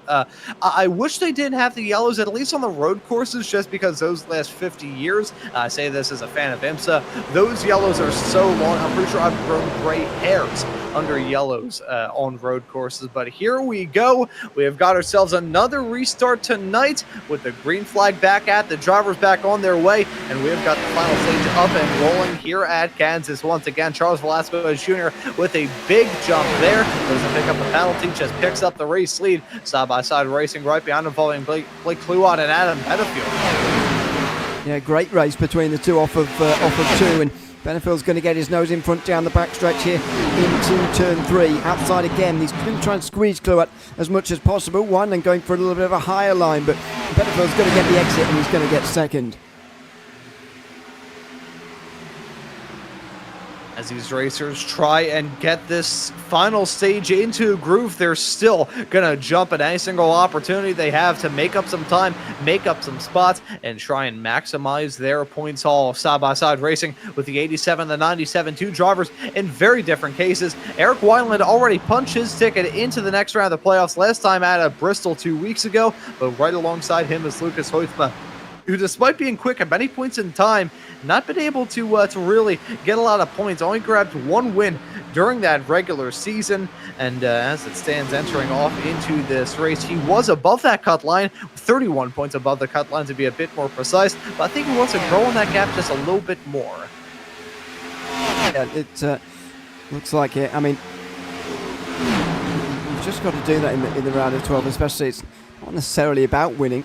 It's got to be consistent enough to get a big points advantage. In the first round of any playoffs you see in over racing, the consistency does often win out in terms of a big points advantage over the cut line. So exactly what Hoytma is aiming to do. 31 above coming into tonight.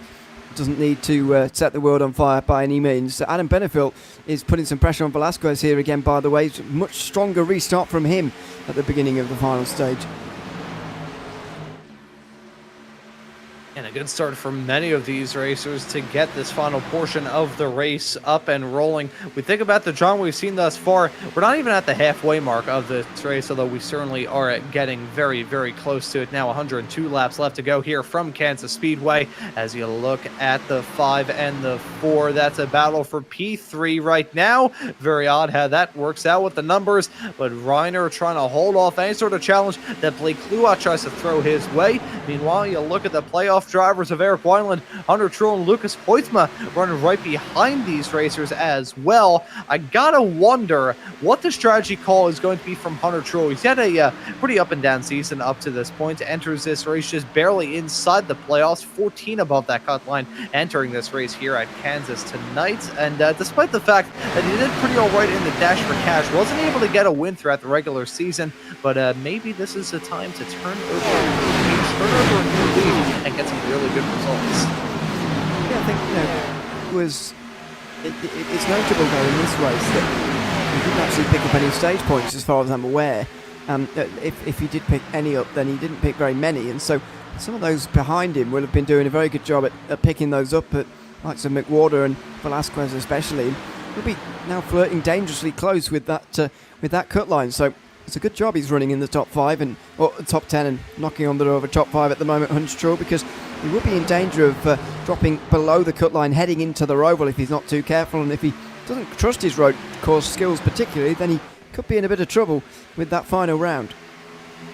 Yeah, I will say the road courses have been the hardest to kind of pin down up to this point in the season. You look through at the road course results that we've had up to this point. Bryson Ixtenball is able to get the win at Circuit of the Americas for race number 3 of the season, the first road course on the calendar. Then you look a little bit farther down the road, Chicago on the other street race. Edward Scherer Jr., a non-playoff racer, was able to get the job done there. Sonoma, Jonathan Delaney, a regular standout star in the FLCC, was able to get done there. You look at Watkins Glen, it was Blake Kluart, a driver's not involved in the playoffs. And even Portland a couple of weeks ago, Andrew Dyson, a usual top running suspect in the FLCC, was able to get the job done there. So really on the road courses thus far this season, with the exception of Ixtenball, who, he has 7 wins up to this point, the most out of anybody in this championship.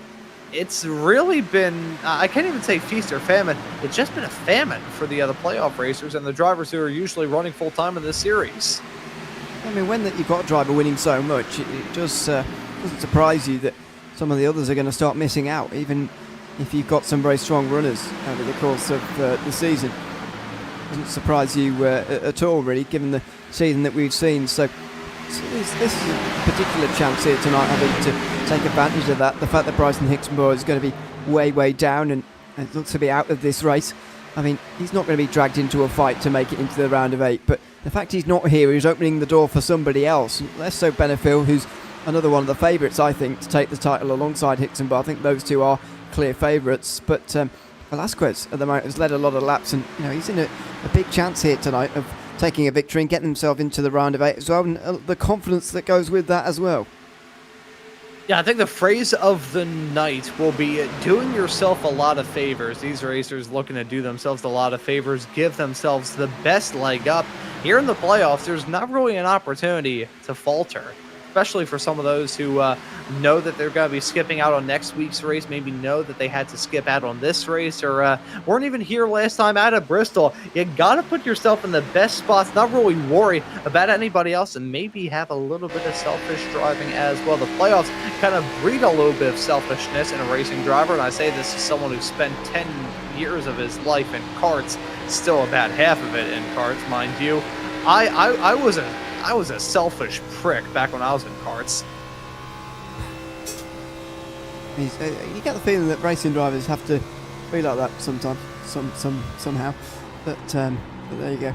That's the way it is, I suppose. Top 6 are just starting to break away a little bit from the rest of the field here. By the way, you can see that Connor Cunningham is just losing the back of these guys a little bit, and this I think is the first time really so far in these first 15 laps of this stage where we're starting to see a concerted effort from any sort of group to break away, but also a group to sort of stay together for the lead, all sort of using Velasquez really to draft off of so far. Yeah, been rather fascinating to see the various different ideas that these racers have of how to tackle this final stage. Some of them deciding to pressure it already. Others maybe thinking a little bit better of it. That's one thing that I love about this series, and you brought up a little bit earlier on in the show, and how it's a marathon, not a sprint. It's not a race where everybody is just running as quickly as they possibly can to try and get to that checkered flag first. There's a lot of strategy that goes into it. You have to think about a lot of different things. I think I said this right before doing a broadcast of the 1 hour Porsche Cup car race yesterday on a different network, and I'll say it again here as well in this race that is on the longer end, even longer than that race, much longer than that in fact. It's basically these racers have to spend an hour and a half, sometimes 2 hours of their Friday night juggling chainsaws mentally. Yeah, absolutely. As I mentioned earlier, these are long races. You have to be very, very patient indeed. You have to think about them a lot more than lots of iRacing races. That's why we really enjoy the full-length Cup Challenge. Of course, back tomorrow night for 400 miles, I believe it is, from Kansas. So going on an extra 67 laps in the next-gen cars compared to what we're doing here tonight. But yeah, it's always a lot of fun, these longer races, because of the way you have to just think about them a little bit harder. And so far, Velasquez has just been simply quicker. Here's the view from him backwards. As soon as I said he's sort of creating a bit of a draft train in front, he's just edged away slightly, although only 0.3 of a second. It's usually how it goes, isn't it? It's like, oh yeah, this racer's having a very smooth night, or we say something about him, and the next thing you know, the complete opposite going to come true. I think I did that earlier on in reference to Kirk Mills winning stage 1, and then as I say that, we saw the number 73 of Joseph McWhorter just drive. I mean, it looked like he had jet engines on the back of that car. It was insane. Speaking of McWhorter, he's currently running in 12th as it stands presently. Still ahead of some playoff competitors, and ahead of Lucas Hoytsma, who I'm not sure whether or not in the last pit cycle his team filled his car up with milk. He is really dropping down. It's not ideal at all, is it, for Hoytsma, a guy who's not that far in front of the cut-off line. Points! Oh! Someone going for a big slide in the background there. That was Raymond Root in the purple. You can see the front of his nose from anywhere. And he drops down to 17th place in that run-off of 2. Not sure how he managed this. But was there contact maybe with the 57? There certainly was.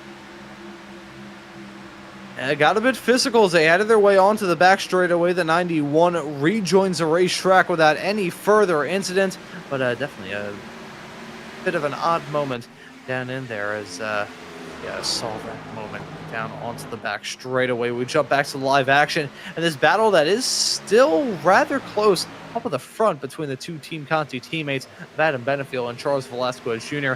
Now, if you're Adam Benefiel, how exactly do you go about all of this? Benefiel still holding on to a rather comfortable cushion in the playoffs. Entered this race the third seed, second of the racers in on points, 78 above that cut line. And with Bryson Exenbaum, the no good, very bad race that he has had, could very well be slotted in P2, top of the racers on points presently. So if you're Adam Benefiel, do you try and force this issue too much on Charles Velasquez Jr.? Because a win would assure that whatever happens next time out at the Roval, the road courses, Adam Benefiel has said in the past, is not really too big of a fan of the road courses. So it would give him a bit of a certain level of security and comfort come time for that next race in just 1 week's time here on Maconi Entertainment. But at the same time, you've got your Team Conti teammate who's in an even worse position than you are. Even though Charles Velasquez Jr. got that stage win in stage number 2, got an all-right result in stage number 1 as well, he still entered this race at bottom of the racers in the playoff window, 12 points back. So this win, it would mean a lot for the both of them, but I feel like it would mean slightly more for Velasquez than it would for Benefiel. Yeah, I think it depends on a couple of things, really, in the sense of if you're Benefiel in this situation, how much are you valuing that lead and indeed victory maybe later on for your teammate? How much are you going to try and help them to actually get that? And second of all, how much do you trust your Roval and road course skills? See, a little bit loose off a 4 and just has to avoid a lap car here. If he doesn't trust his skills next week at the Charlotte Roval, then he better get on with making a pass here and winning this race here tonight, as you say, just to make him breathe a bit of a sigh of relief and make sure he knows that he's going to be absolutely safe. I think still second place to us would be fine, and so maybe that pushes it into a situation where he's going to stay behind Velasquez, and it certainly looks like he's in no rush to pass him here. Yeah, not really looking like he's forcing this issue too much, as you can see him sawing at the wheel as he heads his way through turn number 4. One more thing to raise about this final stage here, Ewan. We do have those pit stops to worry about. Will we see these racers have to worry about green flag stops? It's been a clean start to this final stage, although Benefiel certainly proving that some of these cars driving less like well-tuned race cars and more so like trash bags full of potato grease sliding down the roof of a metal building. So clearly starting to struggle a little bit for those racers out there on the track. They're going to have to worry about those pit stops sooner rather than later. Yeah, I think if we get to lap 60 to go, and we still haven't seen another caution yet, I think we are going to start to see some guys taking some risks, especially if you're outside the top 10 at the moment. You've not got much to lose. It'd be difficult to see a playoff driver taking a big risk like that, but you might see a non-playoff driver do something to try and get themselves out to the front. Maybe even Rayner and Kluat from the top 5, because they will truly believe they've got the pace to win here tonight. They're very close to the lead right now, so somebody's surely going to take the risk with 60 to go or less, but just remains to be seen whether we're going to get to that stage. I think a lot is riding on that, really. It could well be a run like we saw earlier on, because we've seen all kinds of runs tonight so far, very, very short ones, and indeed a very long one to end stage 2. You just do not know what you're going to get. Don't know what is left in store for these racers. There's a million different things that can go on between now and the end. Some of it in these drivers' hands, others completely out of it. There's only so much these racers can manage out there on the circuit as they try and run around this racetrack as quick as they possibly can. Side-by-side racing, there's a battle for the final spot inside of the top 9. It's Connery Cunningham battling with Jim Shoefield. Shoefield at an all-right regular season with not too many performances of note. Was involved in the Dash for Cash a decent amount throughout that season, and was actually able to get one of the Dash for Cash wins, that coming at Charlotte a little bit earlier on this year.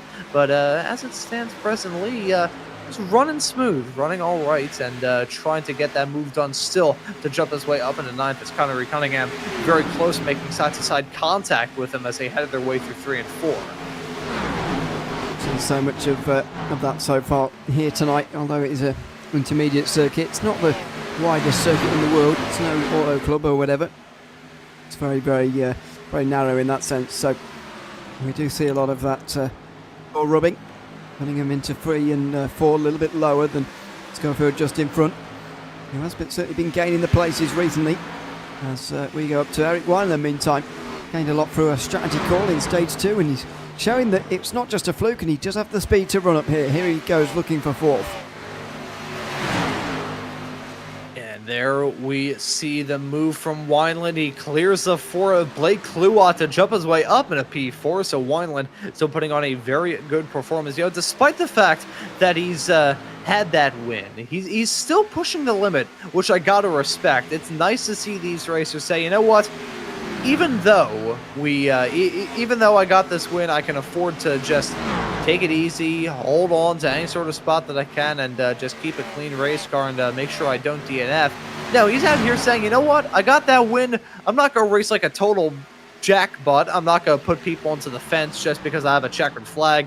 Believe me, Kansas is the site of the first cautionary tale of a driver flying too close to the sun after punching their way into the playoffs.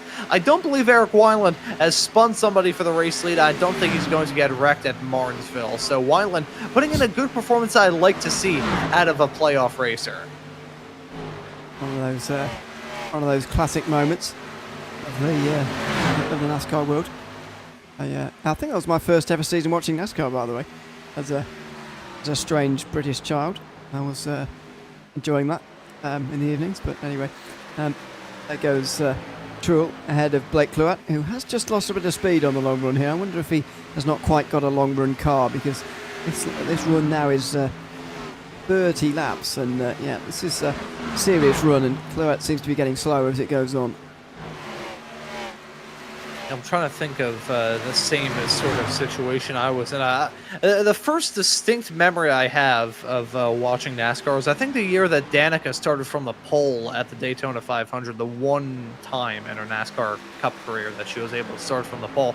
I feel kind of bad because Danica was pretty all right in IndyCar and then went to NASCAR and... See, there are a lot of IndyCar racers that went off to NASCAR and just bombed. Sam Hornish Jr., I mean, he was a damn good IndyCar driver back in the day. Won 3 championships in 2001, 2002, and 2006. Won the Indy 500 that same year with Roger Penske, and that very close finish with himself and Marco Andretti. Back to the NASCAR discussion. I think the first race I remember distinctly seeing was that. I remember seeing the 2017 Daytona 500, and I fell asleep watching that race, the one that Kurt Busch ended up winning. And I distinctly remember as well watching the 2019 Firecracker 400, the summer Daytona race, back when they held it on the rightful date on the 4th of July, God bless America. And I remember that was a race that half the field blew up because of Austin Dillon trying to go for a move on the apron, and then Justin Haley won in a lightning play. I don't remember these races quite as clearly as you do, clearly. See, the worst part is I could not tell you my nephew's name right now, but I can tell you that. If you can remember an otherwise unimportant race from 2017 or whatever. Yeah. No, I can't remember those races particularly from those years. So it's more the... I'm not even sure my knowledge of 2015-16 is very good anymore, because it was 10 years ago. Oh man, see. This is testing my knowledge. I do have an excuse in my back pocket, and that is the fact that back in 2018, I think it was 2018. I'm pretty sure it was. That was the same year that the Eagles won the Super Bowl. Go Birds. And Howie immediately getting upset in the production truck. But no, one of the best ever, by the way, as a neutral. I quite enjoy it. Yeah, that was a fun time, but I was concussed during all that. Here's a fun fact about the time that I was concussed, and spinning off from an excuse about me not knowing some stuff about racing history, despite the fact that was pretty much my job before I got into broadcasting.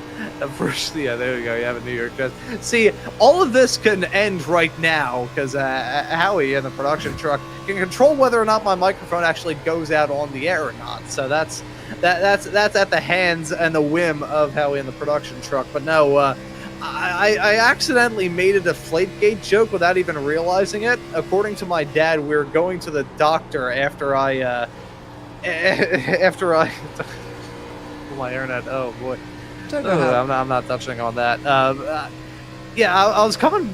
It was like to doctor's appointments after I whacked my head, and my dad has told me that we were passing by a little like stand in the parking lot of a gas station that was selling Super Bowl stuff. And I think I said that if Tom Brady, actually no, I think it was if the New York, if the New England Patriots lose the Super Bowl, they're gonna feel a little bit deflated afterwards. I made a Deflategate joke without even knowing it. And this, according to my father, I have no recollection of this, but he has told me on this so many times, in the story rarely, if ever, changes from time to time that he says it, that I got to imagine there is at least some kernel of truth to it. It's always fun being told stuff you don't remember about. Although I've never been concussed, that's just my memory normally. So God knows what I'd be like if I actually had some reason for it. So that would be concerning. But yeah, I can't believe there's any New York Giants fans still alive. To be honest, are they still persisting with life after the last few years? Goodness me, fair play to them. No, the Jets are the other ones that are really struggling. Yeah, I'll tell the you hope what. About this time last year and the lack of hope this year. I had to swap out that hope for hopium. I say this as somebody who doesn't know a whole lot about football. The one stick and ball sport that I know a decent amount about, and this is just stuff that I have learned trying to watch anything other than race cars, considering I'm on the air. The last time I had a day off was on September the 15th, which is quite alarming. But I have been getting into baseball, thankfully, at the right time, as Philadelphia Phillies have had a very good season, just clinched their way into the National League Divisional Series. That'll be starting in about 1 week's time. As seeing it again, the Giants are the third team in NFL history to have 6 or fewer points in a season opener in 3 straight seasons. See, I can judge when it comes to bad sports teams because I've got some good sports teams here in the city of Philadelphia, and yet I can't because the Flyers and the 76ers still exist. The 76ers were so bad that when Bill Burr went on his tirade about the city of Philadelphia back in 2006, he couldn't even remember that the Sixers existed. Yeah, have they been bad for a long time then? I know they've been bad recently. I think the last time the 76ers won a basketball championship, I don't really follow basketball all that much, but I think the last time they won an NBA championship was back in 1980. The last time, as Bill Burr said in his infamous Philadelphia rant with a few more expletives than I can say here on the air, they haven't won stuff since Gerald Ford was in office in the case of the 76ers. As we have Eric Wineland making a call to come down pit lane, breaking up. Oh! Who was that just bumping the wall on the inside? That was Joey Beck, yeah, in the 95. He's towed as well. I think that would be the end of his night, at least the end of his competitive night, unfortunately, here. We are getting indeed a pit stop, though, from Eric Wineland, so very interesting. I think, Beck, this is him retiring, crashing into an invisible wall there, trying to go behind the wall. That was a doink right there. Was that doink, a boink? I'm not really sure what in the world that was. We'll have to come up with a sound effect. See, if I had a rubber ball on my hands, I would just bounce it across my desk, and that would be the sound effect I would supply for all that. But in the midst of the high class jokery that has been going on as of recent, the tomfoolery, if we would, we have got ourselves some pit stops still going on. Kirk Mills has come down pit lane, the number 69 car, nice, the latest car to come down pit lane. Steve Benjamin also has a black flag in the air, so not sure what the deal is for him. May have been a pit lane exit violation, maybe possibly speeding, but he's going to come into the pits to serve all of that. We can bring the strategy discussion into the fold once again.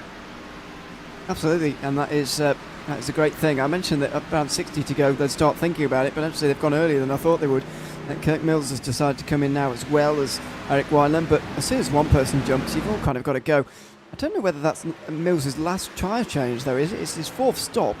So unless he skipped tyres in any of the 4, then that's it for Mills. And that's a very, very long way to go without any more tyres available to you. So maybe that early stop earlier is coming back to bite him a little bit. And don't forget, he didn't even get the stage win as a result of that early call. Yeah, so this may be it's such a shame to have something like that go on in the earlier stages, thinking, you know what, I've got this in the bag, and then things kind of fall apart. It's still good night. It's been a productive night for him up to this point, and depending on how things shake out in the final 60 laps of this race, it could still very much so be a good night for Kirk. Keep them momentum rolling after a very impressive result a couple of weeks ago at Bristol. He put in a good run there. Bristol was Kirk's hometown track for the longest time, if my memory serves me correctly, and him and I actually, it was one of the first times that I was on the FLCC broadcast here on Maconi. It was a day after the first ever Friday Night Lights show here on Maconi. Kirk and I were actually on the call for that Cup race a little bit earlier on this year, as I thought that was going to be a collision all through 4. It really was. Who is that in 49? Richard Jackson is going one lap down, 20 seconds. So this is what a long green flag run actually gives you now. It's a good job that Joseph McWhorter actually got himself back onto the lead lap when he did, because he's now in 6th place, first of all, which is a very good run for him, showing his pace tonight. But also, he would have been trapped a lap down with those guys. So he'll be very pleased he got out of that now, as guys continue to go a lap down. Rory Collins is about to go a lap down as well. We'll have just 20 on the lead lap here. If this continues on, there's going to be a very, very small number of drivers left on the lead lap, such as the pace of Charles Velasquez at the moment, who still leads tonight. I'm not sure how many laps that is led in a row now for him, but it's got to be approaching 100, surely. Yeah, Charles Velasquez Jr. has been on fire at this point of the race, putting overtake on top of overtake on the lapped cars and extending that gap between himself and Adam Benefield. Velasquez putting in a very good performance, peaking at the right time as well. I gotta say, and this is honest, as we see the number 39 making the call to come down pit lane, I hope this doesn't result in a really bad commentator shinks, but I think that if Charles Velasquez Jr., your winner at Gateway and your winner at Phoenix and your current race leader, if he can punch his way into that championship for season finale race, fittingly at Phoenix, I think he has a pretty all-right shot to get the job done here from this season. He's peaked at the right time throughout the summer. He put in some good performances every now and then. More often than not, bad luck ended up hurting his performances instead of good luck helping him out. Velasquez now peaking at the right time here in this season, holding on to the race lead and running it very comfortably currently. Yeah, absolutely. And, you know, it's one of the drawbacks, or you could say, or one of the advantages of this format, depends on your opinion, that, you know, you do only really need to peak towards the end of the year these days in NASCAR racing. It's a win and you're in situation, which means you can attend relatively few races compared to those who have been there every week, and if you win a race, then you're in.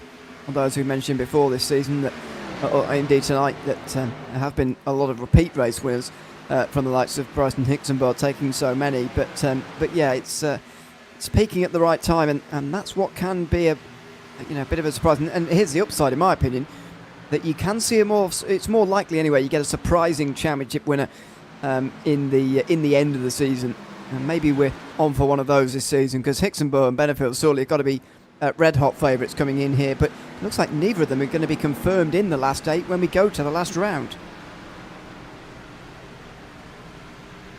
As we see Raymond Root make that call to come down pit lane, the playoff picture going to be fascinating as we get to the end of the season, get to the end of what has been an absolutely fantastic season here for 2025.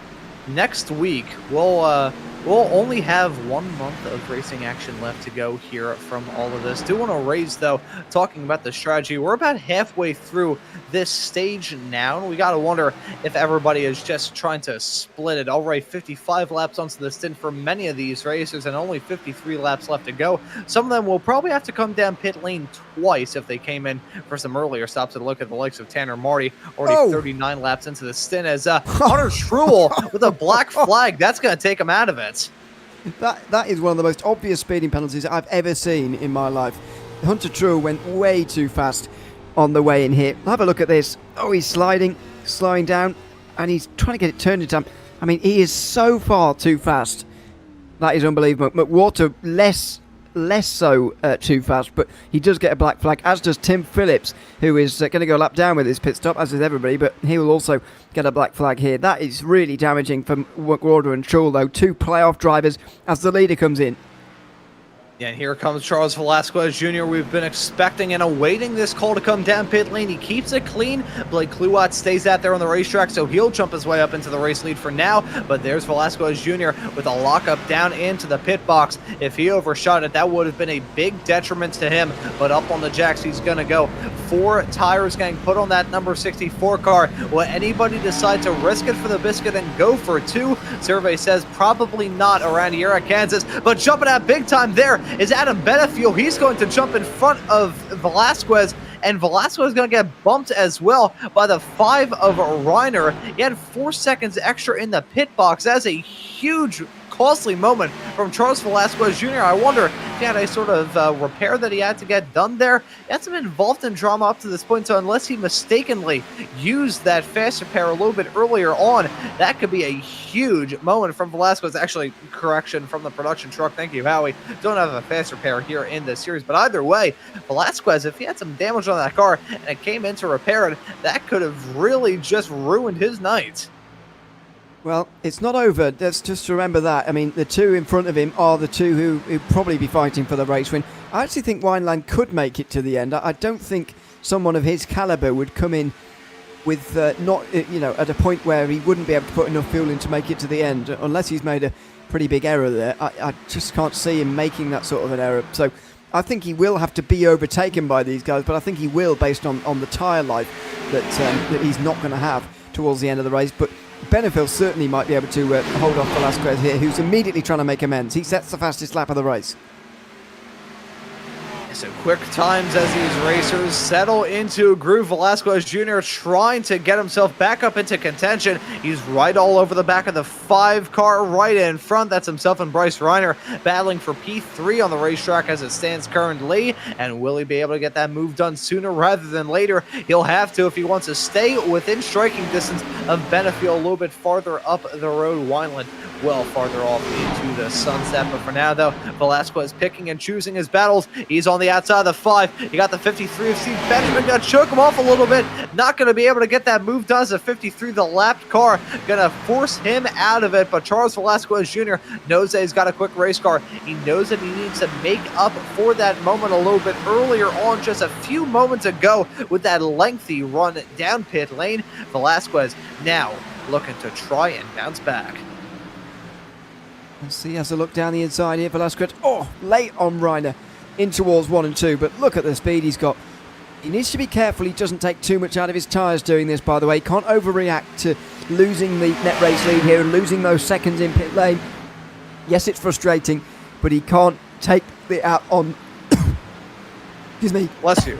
Sorry. I'll take hands right now. I'll let you get the cough drop in as side-by-side racing maybe gonna flare up with Benefiel and Velasquez Jr. Yes, it will, as look at the 5. That right there could have been 3 wide racing with Reiner being the meat of that sandwich. He keeps it close, keeps it tidy down into the turn, and that right there was Velasquez getting that overtake done. He's now back up into second. The fight's not over, though, as Benefiel looks for it down the inside. Velasquez blocks it off. He said, you know what? I want to hold on to this spot. Try it other ways. Try and find a way to get past me. I dare you. I double dare you. Velasquez knows that he's good. Got a good race car. Well, we've seen from that 64 over the past few weeks, and certainly here tonight, is a level of confidence that I don't think Charles Velasquez Jr. has really had up to this point this season, but he's got it now, and he's looking to capitalize on it. Yeah, I do still fear, though, that he might have taken a bit too much out of his tyres doing that and slightly overreacting to the situation that he did lose a couple of places there, yes, but he was always going to get those back again. They're always going to manage to get to Wineland as well. They've only been out there for 7 laps now, but they've already knocked off half of his advantage that he held at that largest 0.10 seconds. Interesting information coming in YouTube chat, by the way, that Hunter Stroll didn't actually have a cone to see where the line was. It had been knocked out of place by somebody. So somebody arguing that they shouldn't have got a penalty as a result of Hunter Stroll, but unfortunately the rules are the rules, and indeed the 71 is now 1 lap down as a result of that speeding penalty. So is Joseph McWhorter in 73. Kirk Mills is also a lap down, by the way.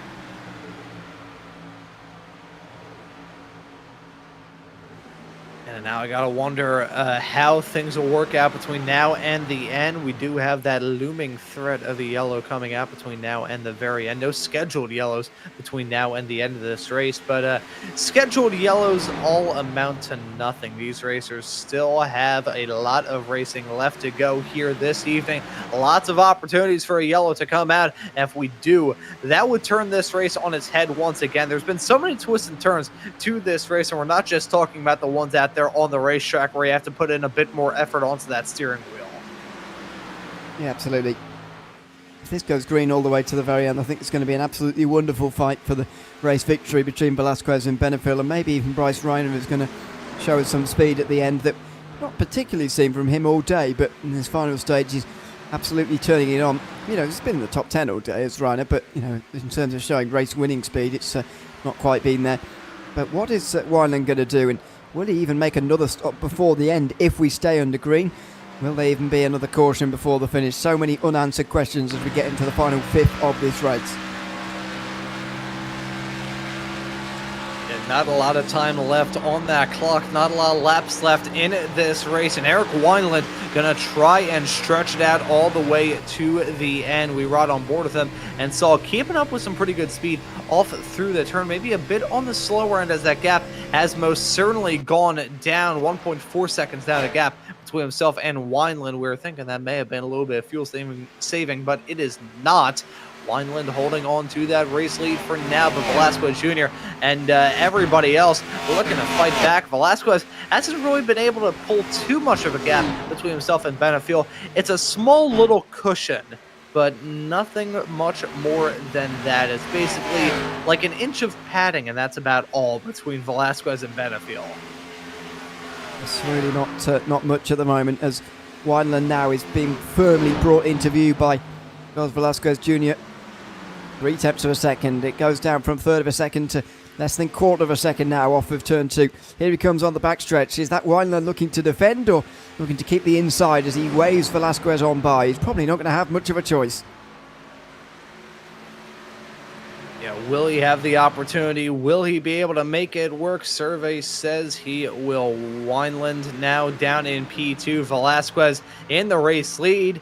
Benefiel going to look for it around the outside, down into 1 and 2. This is going to be some rather easy stuff there. Wineland, though, props where props are due. He threw something at the wall to see if it would stick. It hasn't really stuck too well here as he's now racing with the 5. Thought that was going to be a collision as they had their way down the backstretch, but they keep it clean and smooth. That's Bryce Reiner jumping his way up into the podium spot.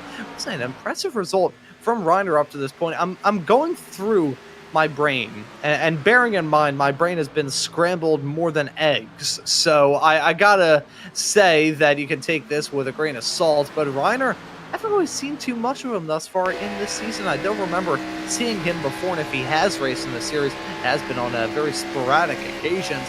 But hey, if this is the series debut in that number 5 machine, talk about a good performance.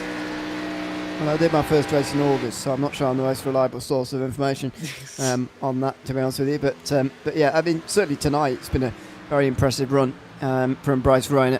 I mean, 37 to go at the moment, 36 about to be sticking with two of the strongest drivers we've seen tonight, Velasquez and Benefiel. I do feel like Jose McWhorter had speed to stay with these guys as well, but obviously not the execution in terms of the race in its entirety either.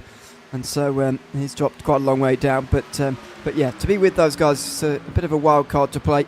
See whether he really gets involved, though, in the battle for the race lead with those two.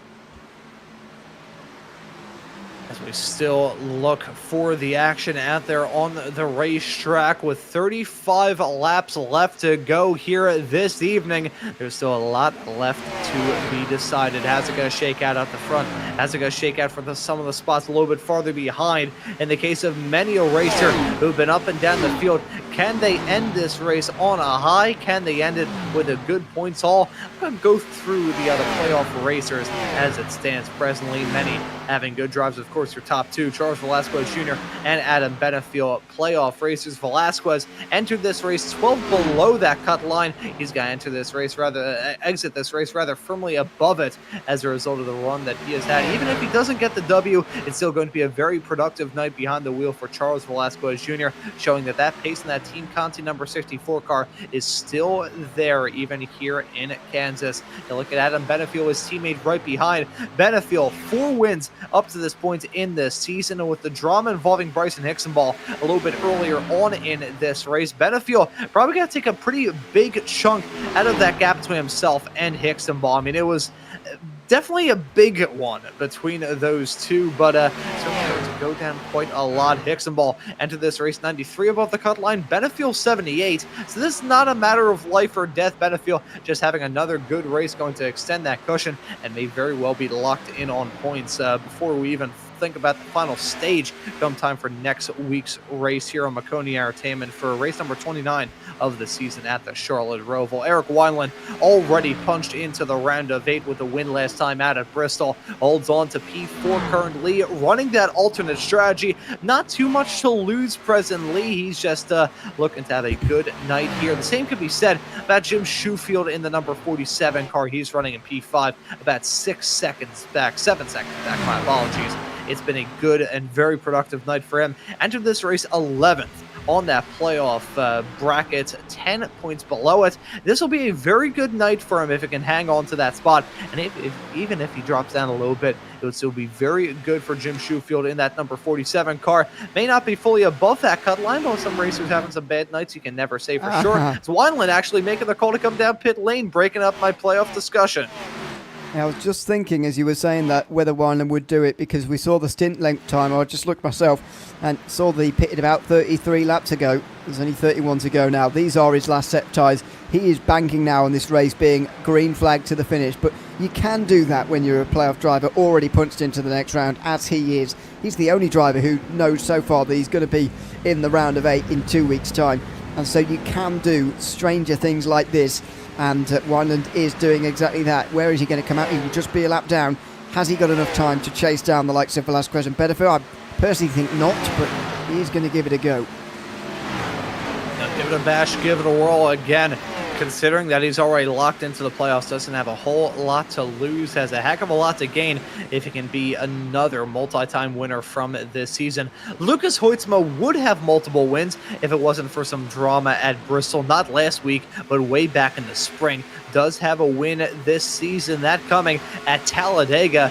Very different racetrack here at Kansas, but he has had consistent speed all throughout. It has dropped down a little bit from the peak that he was in a little bit earlier on tonight. Down in P9, though, it's not the worst result in the world. 4th of those playoff drivers right now, and considering that he entered this race a decent amount above that cut line, 31 points, in fact, above the cut line. I think he'll be feeling rather comfortable. Eric Wineland, in the midst of that pit cycle, has been able to shake out the top of the cars 1 lap down and in front of Joseph McWhorter. McWhorter, he's been up and down the field like Otis Elevator thus far tonight. He was up in the front, running strong, got that stage win, and then to kick off stage 2, really a self-inflicted error, a massive jump on the restart and the beginning of stage 2.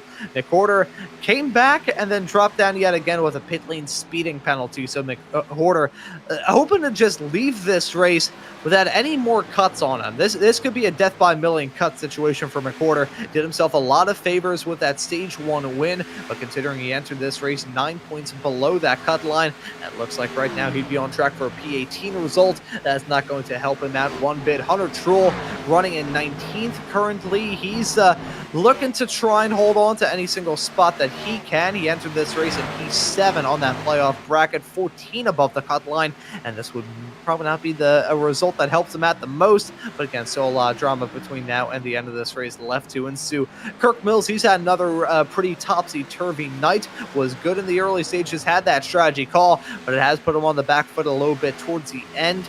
Did get some good stage points, though, in stage number 1, and had a pretty darn good race at Bristol last time out, so entering this race 24 above that cut line, I don't think it's all going to be doom and gloom for the racer in the number 69 car, as we have Daniel Llewellyn making the call to come down pit lane in the 07. He's actually been stopped for quite a while, so I apologize. They were briefly bringing up the hype.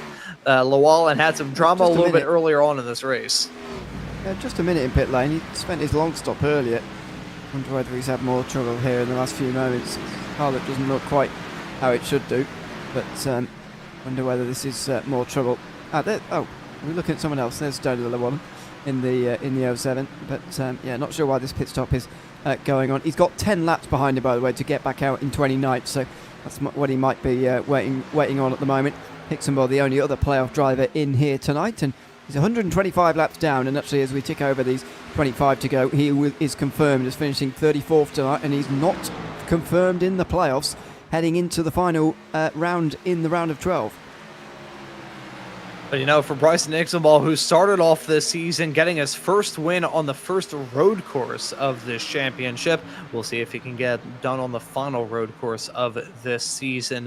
If we could potentially put up a stock image of a bed, that's where Austin Evie is, as he's not here tonight. Enter this race 8 points above the cut line. That's pretty much going to be must-win territory come time for the race at Charlotte next time out. But that's how it looks with the playoffs. Here's how it looks up on the front. Charles Velasquez Jr. and Adam Benefield covered by about 0.2 of a second, with 23 coming to 22 laps left to go here at Kansas. Not a lot of distance between them and the checkered flag. Not a lot of distance between the... Thank you, Howie. Thank you very much. That is glorious. Oh, that caught me off guard. I will be completely honest. It's the worst image of a bed I've ever seen. Touche, Howie, touche. Anyways, we got a race going on up at the front. Yeah, these are still the front two. They're closing in, by the way, on a 5-car battle for 12th. Kevin Zosiak just in front of Jeremy Clapper-Newell, Richard Kleinman, Cliff Mullins, and Mason Lowry, all just in front of these guys here. So this could be make or break. With 21 to go at the moment, this could be absolutely crucial to the outcome of this race.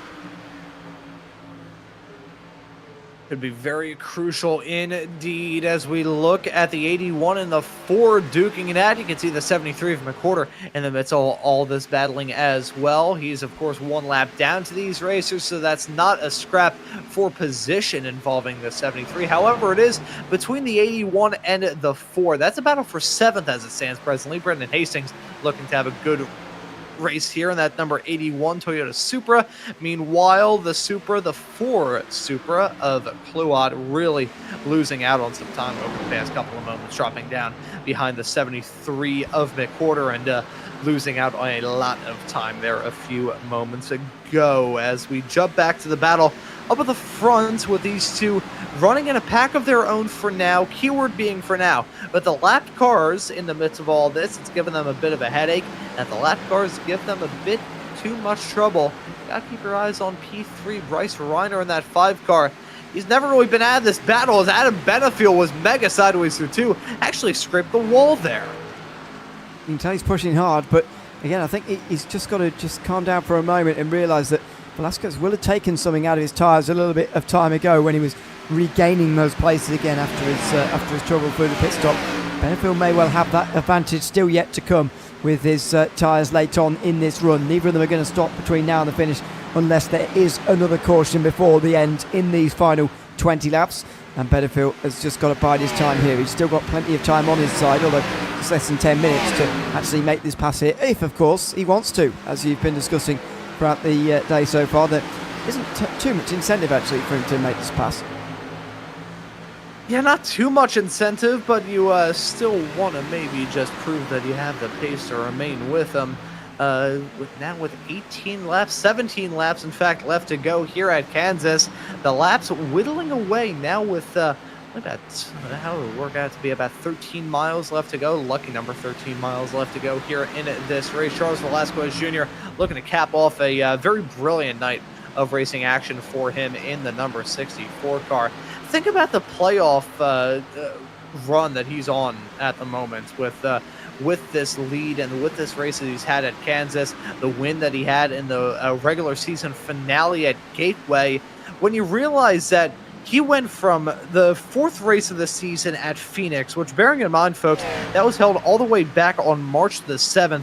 He went from March 7th all the way through to September the 5th without getting a win. That's a nearly 6-month winless streak, nearly a half a year between Charles Velasquez Jr. visiting victory lane here in this season, and he's now looking to do it in the same month, only only 21 days, in fact 3 weeks after the last visit to Victory Lane. So if Velasquez Jr. can hold on to this would be a brilliant result for him. It would punch his ticket into the round of 8, and based off the fact that 2 wins he's gone up to this point with Phoenix and Gateway, we're at some rather unique ovals, unique flat short ovals, mind you.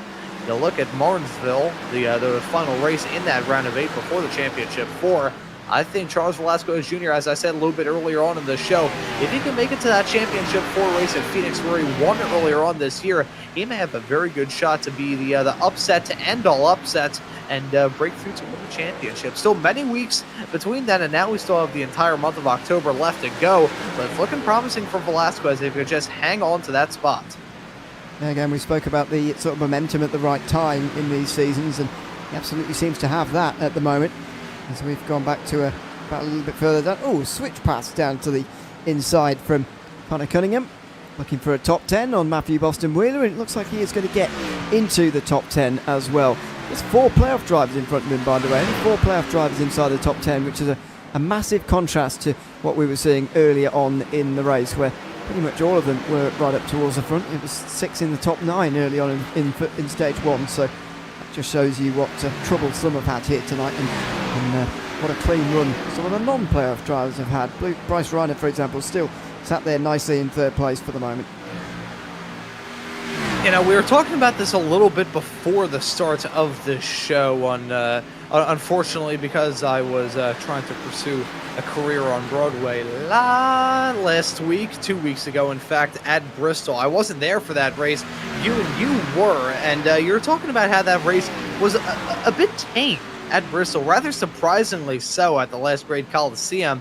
Here tonight, I think we've seen a decent amount of drama, a handful of yellows, especially in that first stage and very early on in the second. But ever since then, it's been rather smooth. But we did have our fair share of drama in the early stages, it must be said. Yeah, we certainly did here tonight, and a great job from all of these guys to go the entire second half of the race without caution up until this point. We're closing in rapidly on 100 laps without caution now, which is very, very good going from all of these guys. But yeah, tame, I think, last week, in only the sense of the lack of, or the week before rather, in only the case of the lack of cautions compared to what you would expect at Bristol. You expect it to be a very busy and a very incident-filled race, but it wasn't, which I think was a good thing and a good job from all of these guys. And again, we're seeing this week a great job from all of these guys to keep it clean as well. Just 10 to go now, and Benefield's still not finding a way past Charles Velasquez. Sorry. Yeah, you got the first letter all right. We'll count it. I've made my fair share of it. I think even a little bit earlier on in the show, for that matter, is Brandon Hastings having the most violent encounter with a UFO up to this point. He's been blinking in and out quite a lot, like a strobe effect going on with that number 81 car popping into and out of existence. I will say Kansas is almost some rather odd things, and that certainly going on. But even with that blinking in and out, Blake Luot not really closing up that gap, because he is doing some rather big fuel saving with 9 laps left to go. Let's hear and listen closely as he heads his way down to 1 and 2.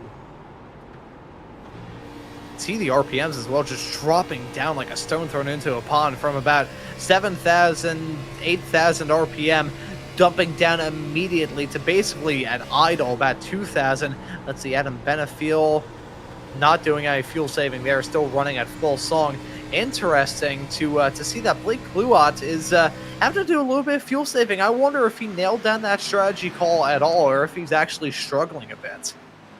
Yeah, be very interesting. Kluart has been out for just 1 lap shorter than these guys, so in theory should have more fuel on board, but doesn't at the moment, as this is Eric Wineland only just about going to unlap himself, unfortunately, so this strategy hasn't quite worked. The tyres do have a big role here at Kansas. It's been proven right from the very beginning, actually, by Kirk Mills, as we saw in leading laps in stage number 1, but unfortunately for Wineland, making an extra stop under green was a bridge too far.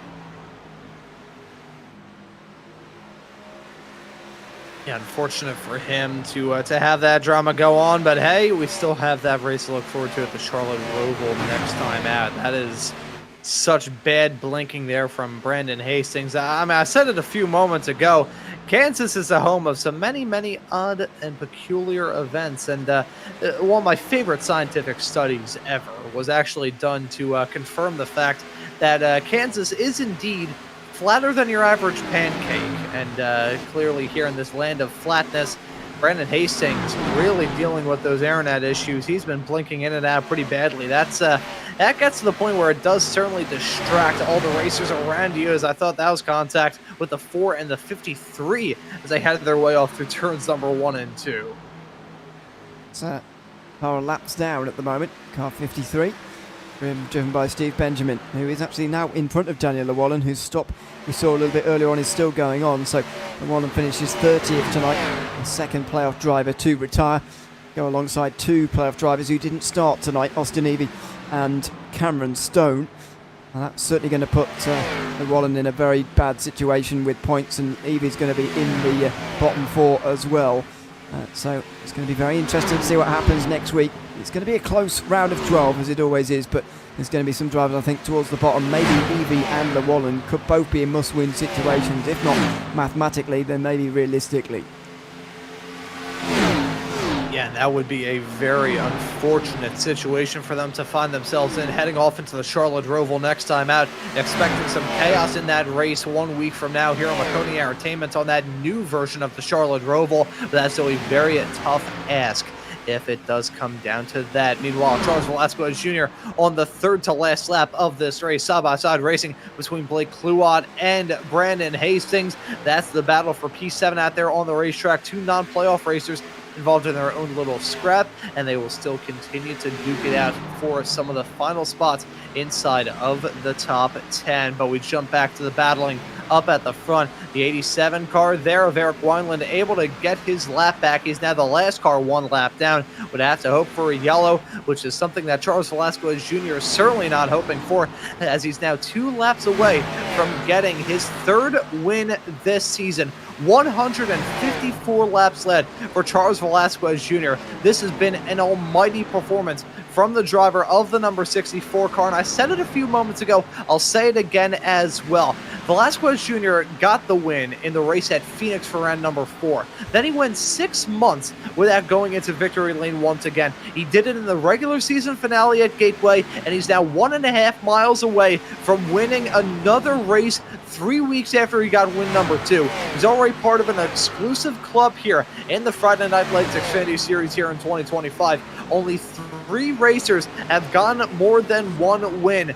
Bryson Ixabal has 7. He's not in this race. He dropped out a little bit earlier on. Still holds on to a pretty good spot. His teammate Adam Benefiel in P2, he has 4 wins. Not going to have to worry about him. Charles Velasquez Jr. won't have to worry about the Charlotte Roval as he punches his ticket into the next round of the playoffs with a win here at Kansas. Velasquez visits victory lane for the 3rd time here in 2025, and he gets it done in dominating form here at Kansas. And he starts the day in points 12th. He will be a member of the round of 8 by the end, and the 2 favourites, Benefiel and Hixenbaugh, are going to go into the final race not confirmed in the playoffs. I mean, in the round of 8. We were talking all day, and especially in that second half of the race there, whether Benefiel was going to apply any pressure to his teammate, whether he was going to try and make the overtake. In the end, he didn't really have a choice as to whether he was or wasn't going to overtake Velasquez or even attempt to. Velasquez was just too quick. He'd gotten too far in front, and 7/10 of a second was the gap at the line. Benefiel on those final laps not close enough to throw some moves to try and make the pass, and Velasquez is in the round of 8. Yeah, and what a drive for him. 156 laps led out of 200. That is a crushing performance. That is a statement performance as well there from Charles Velasquez Jr. He burns it down on that start-finish stretch, going to wear out the paint on that start-finish line, give it a little bit of a love tap to the grass, and he is going to celebrate in understandable fashion. This is a celebratory drive from him, a statement drive too. If he wanted to really challenge at the end of this season, he's peaked at the right time. Won the regular season finale. He wins the second race of the playoffs. We'll be able to get those results loaded up for you in just a couple of moments' time and let you know how it all works out. I do want to touch on the fact that our Maconi Entertainment colleague and pretty top-running racer in the earlier stages, Kirk Mills, actually ran out of fuel with 5 laps left to go. Had to come down pit lane late, and as a result, he's going to drop down like a stone thrown into a pond at the end of this race. So that is going to be a big sting for him in the playoffs. And of course, come time for that race, for the final race of the round of 12 in 1 week's time here on Maconi, we will be able to go through the playoffs and all the permutations that may lie ahead. But here are your results at the end of 200 laps of racing action here at Kansas Speedway. Charles Velasquez Jr. wins for the third time here in 2025. He gets it done over Adam Benefield in P2. Bryce Reiner, the non-playoff racer, going to walk away at the podium here in the end of this race. Nice drive from the driver of the number 5 car. Eddie Rose in the 46 will finish this race in 4th. Jim Schufield in 5th. It's going to be Raymond Root in P6. Brendan Hastings in P7. Lucas Hoitzma will be classed in P8. Connery Cunningham will finish this race in 9th, with Matthew Boston Wheeler rounding out your top 10. 11th place on the night goes to Eric Wineland and his alternate strategies, and fair play to him for trying something a little bit different tonight. Blake Cluat ends up 12th, despite not having quite the long run speed that maybe he needed, but was the last driver on the lead lap. Jeremy Clapper-Newell finished ahead of Kevin Zosiak and Mason Lowry, who round out the top 15. Richard Kleineman, Cliff Mullins was ahead of Jody McWhorter and Hunt Trawl, who both had those speeding penalties during the green flag pit stops in the final stage. They finished 18th and 19th, and Edward Scherer Jr. in 20th. And then looking through the rest of the drivers who have classed in this race, it's Brian Workman in 21st, Dave Hoitzman in 22nd, Kyle Amon in 23rd, Tim Phillips in 24th, Rory Collins is classed in P25, Kirk Mills with that late call to come down pit lane, a late necessary call to come down pit lane, finishes this race in P26. Noah Woods in 27th, Richard Jackson in 28th, Steve Benjamin in 29th. Daniel Llewellyn is classed in 30th at the end of this race. Joey Beck in 31st. Tanner Marty in 32nd. Jordan Person is in 33rd. Bryson Hicksonball, for I think one of the only times this season, going to walk away with the last place finish, dropped out just barely into stage number 2, 149 laps down at the end of this race. Entered with a huge cushion in the playoffs. That cushion is still big, but slightly less big compared to what it once was. Yeah, and just a fact, by the way, for you, I think this is correct. He was of course caught up in that massive pileup, wasn't he? Excuse me, just in front of just at the start of stage 2. It was that big crash where unfortunately he had to retire from the race. That was the last caution for incident, and it was a whopping 148 laps ago. The only other caution in that race was for the stage, as far as I'm aware. Yeah, that is rather fascinating. We were expecting some drama and chaos towards the end of this race, but we didn't really get, which is a bit surprising. Waiting for a few moments to see if the drivers will join the correct channel, so they have have the opportunity to have a chat with us. Or as I say that, they start to file in, perfectly timed for me. So I think we're going to get the interview started, do it in a reverse order, and have a chat with our P3 finisher at the end of this race. A driver who, despite being a non-playoff racer, is still going to be feeling good about his run here tonight. It's Bryce Reiner now joining us here in the broadcast booth. Bryce, welcome in. Well done on the P3 here at Kansas. How was it out there here tonight? Oh man, it was a blast. I mean, it's great to talk to you guys for the first time ever. Just joined this league back probably last month, so it's honestly a really good feeling to come home with a P3 and have Team Conti represent that 1 through 4 slots. So overall, really, really good race. Super proud of myself for trying to keep it together throughout all that, and we were really solid long run. Just needed a car in front of me, so I didn't have to keep trying to overcorrect and keep it from spinning out. Yeah, you mentioned that, and we had completely neglected it. A Team Conti 1, 2, 3, 4, a pretty darn good performance here. Teamwork clearly making the dream work here tonight. Yeah, it sure was. With that last pit stop through stage 3, we split it down the middle, and coming into pit road, I almost sped, almost costed myself an entire great race. Luckily, I did not, and got out in front of Charles and behind Adam right there. So thought it was going to be a really, really good race to the end, but unfortunately, I had to save a little bit. Didn't get enough fuel in the car, and then try to catch back up. But the rest was history. But overall, man, it's a very good performance here for you tonight at Kansas. Looking ahead, though, 1 week from now, gonna be running on that brand new version of the Charlotte Roval. Are you gonna be out there on the racetrack for that race? And if so, what are your thoughts heading there? Yeah, I'm gonna try to make it stock cars and rovals or road courses are kind of my forte. I mean, I'm not super good there, especially the roval. Plus the new and improved layout. Um, but I race GT3s a lot, IMSA a lot, so I look forward to going there, hoping we can get a nice, clean finish there and a good race. But yeah, if I do make it, I'll definitely have fun. But yeah. Well, if you are out there on the racetrack, Bryce, I'm sure you're going to give us another good show to talk about there at the Charlotte Roval next time out. Well done on the P3, and we'll let you give any thanks or shout outs before we let you go and celebrate that podium. Yeah, thanks guys. Appreciate you guys broadcasting the race. You guys do a phenomenal job. Me just hopping in here last month really caught my eye with how good of a league we have over here, and super excited to continue that. Although I'm not running it for a championship, so I'm just gonna try to rattle off some top fives, top tens, maybe some wins here and there. But really, really tough competition. So solid effort by everybody out here tonight. Definitely big shout out to Charles and Adam and even Eddie. We were gonna have a really good battle, and throughout the entire race, really, I feel like we were kind of stuck together. Um, but yeah, overall, really, really proud. Thanks to my dad for watching, regardless of the finish I get. He always loves watching me, especially if things are broadcasted. He'll definitely sit down and tune in.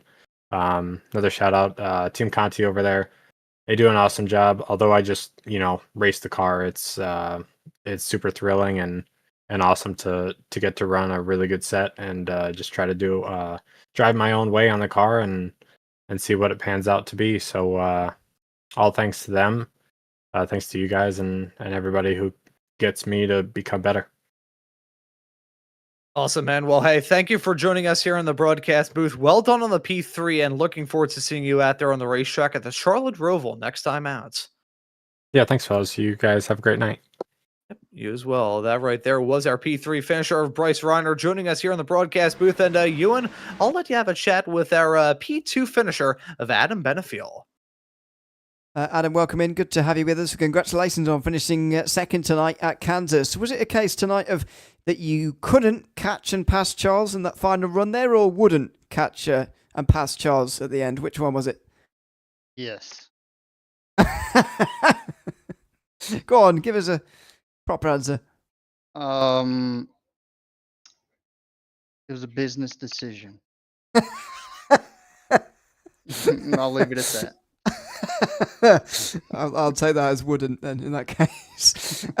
But either way, I mean, second place here tonight for yourself. You must be very pleased overall, though. Jokes aside, with the fact that you two ran 1 and 2 there, and it seemed that you both had the best long run pace, whichever one it was of the two. You had top 2 race pace between the two of you at the end. There, you must be very pleased with that second half of the race, especially. Yeah, no, I mean, I'm happy with it. I'm happy with the cars that Team Conti brought, Team Conti Sound Performance brought this week, and I think it showed who had the best car by far. But I mean, like I knew the situation that he was in, and I knew the situation I was in, and I mean, we sat there, we talked, and like even when I was pushing, I would be good at one end, and he would be better at the other end, and we were just kind of level. I felt like I could have strung something together that I noticed down at the other end that where he was beating me, and kind of did it for a few laps and got right there to him. But I mean, it just wasn't really worth it, in my opinion. So yeah, no, we had a great car. We had to go and use the restroom. That's why I fell to the back. So Yes, we got your message. Yeah, I speculated immediately when it happened that it might be that might be the reason, but hopefully at a at a more important race, maybe later on this season, you don't have those sorts of problems. How are you? How are you still viewing this season at this stage? I mean, you're not locked in on a win, but I think you'll probably be locked in on points already into the round of 8. Are you viewing? Because I was viewing this as well at the beginning of the playoffs. As a sort of a battle between yourself and Bryson, maybe, who finished down towards the back of the field today. Are you viewing it like that you're one of the top 2 favourites? How are you seeing this final 5 races of the season? Yeah, I mean, I kind of feel like that we are, but you also throw Charles in there, and we're ending at a track where he won earlier this year, and so if he makes it there, he'll be tough. Um, at the same time too, like all three, me, Bryson, and Charles are on the same exact sets week in and week out for the most part. So uh, you just taking notes and picking up on people's like I'm a real big um I try to race smarter, not harder. So I'll try to pick up on people's weaknesses, and it doesn't matter the racetrack. Like if you just see something that they struggle with, even if it's firing off on restarts or if they fire the tires too quick early in a run, then you kind of just lay back and let let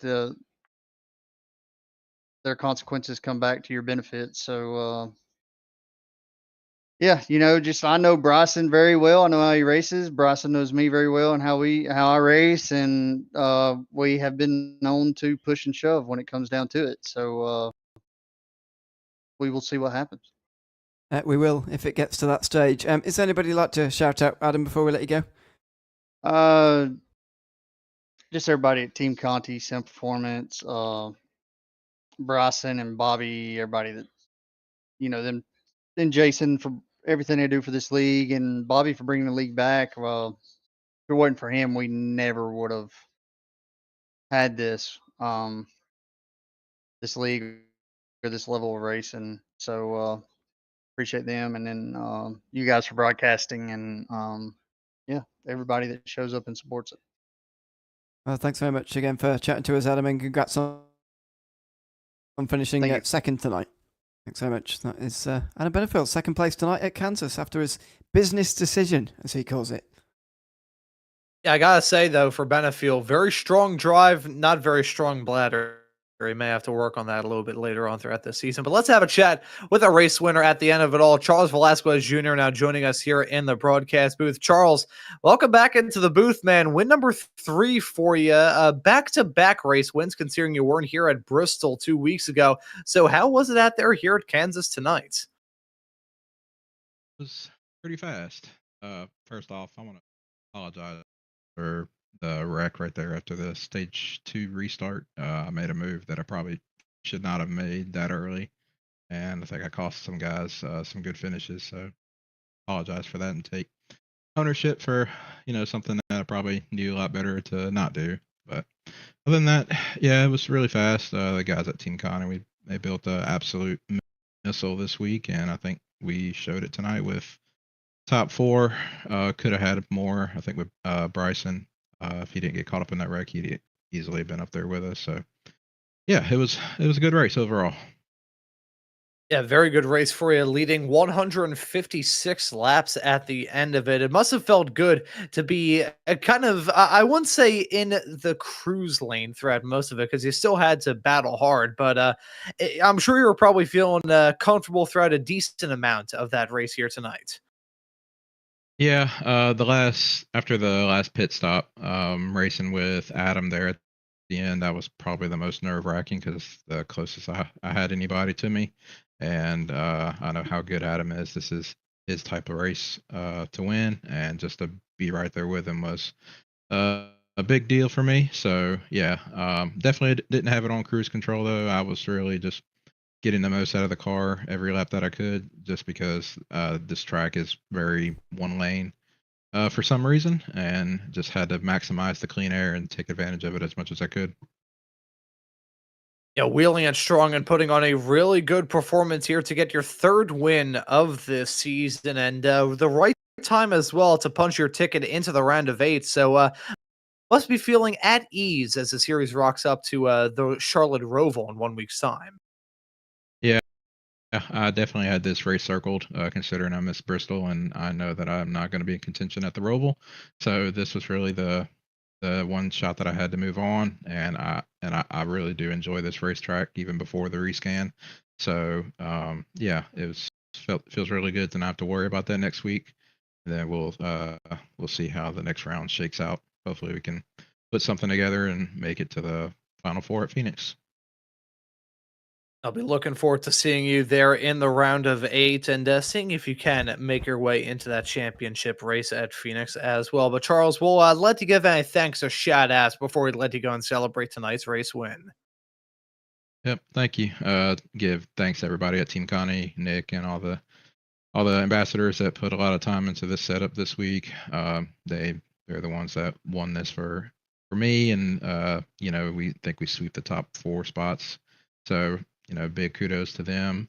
Shout out to Bryson and Bobby and Jason that let us do this every Friday that we can. It's a lot of fun to come out here with some competitive guys and just have a full race. It's a lot of fun to do these. And to you guys for putting on the broadcast and giving us more incentive to come out here and have some fun. Well, it's always fun from our perspective to do these shows. We had a blast tonight. We've had a blast all season long. And in the final stretch to the end of this season, I'm sure we're going to have some more fun as well. But Charles, thank you for joining us here in the broadcast booth. Congratulations on the race win tonight. And looking forward to seeing you out there on the racetrack at the Charlotte Roval next time out. Yes, sir. Thank you. And that right there was Charles Velasquez Jr., your race winner here at Kansas tonight. Ewan, that right there was a Kansas race. The strategy playing a huge factor. A little sprinkling of chaos throughout as well, but a good old-fashioned butt whooping there from the number 64 of Charles Velasquez Jr. Fantastic result from him, as it looks like he is trying to make a run at that championship. Yeah, and why not as well if he shows that sort of pace and we get some races with some real long runs in them as well. Vegas has surely got to be one that he'll have circled in the round of 8 as well, because it's pretty similar to Kansas. So yeah, I enjoyed that. I mean, I really enjoy the longer green flag runs. Why my complaint about the stages earlier on in the race sort of exists is because it limits the strategy and it brings out cautions when they're not necessary. How much, I guess the race would have been even more interesting actually if the last 148 laps would have been raced under green, and there would have been all sorts of different strategies going on then. But either way, it was a bit of a long run to the finish, and I thoroughly enjoyed it. So onwards to next week, which comes to the Roval, and that's where this season for 4 of the drivers is going to be made or broken at the end of that race. It's going to be a lot of fun to see what happens next week. Yeah, it's a very fun racing night of racing action here tonight, and going to be a very fun night of racing action come time for the next round of this championship at the Charlotte Roval next time out. A lot of great action here on Maconi Entertainment every single week. Gives you a pretty darn good reason to hit that subscribe button and the notification bell so you never miss out on any of the racing action. But as for this broadcast here tonight, for race number 28 of the Friday Night Lights Xfinity Series Championship here at Kansas, that will just about do it. So for myself, Ron Mullins, Ewan O'Leary joining me in the commentary booth, and Howie Burrows doing a wonderful job working on the cameras and the graphics and the virtual production hauler, I say thank you all so very much for tuning into the action on Maconi Entertainment tonight, and we hope to see you all wherever it is in the not too distant future.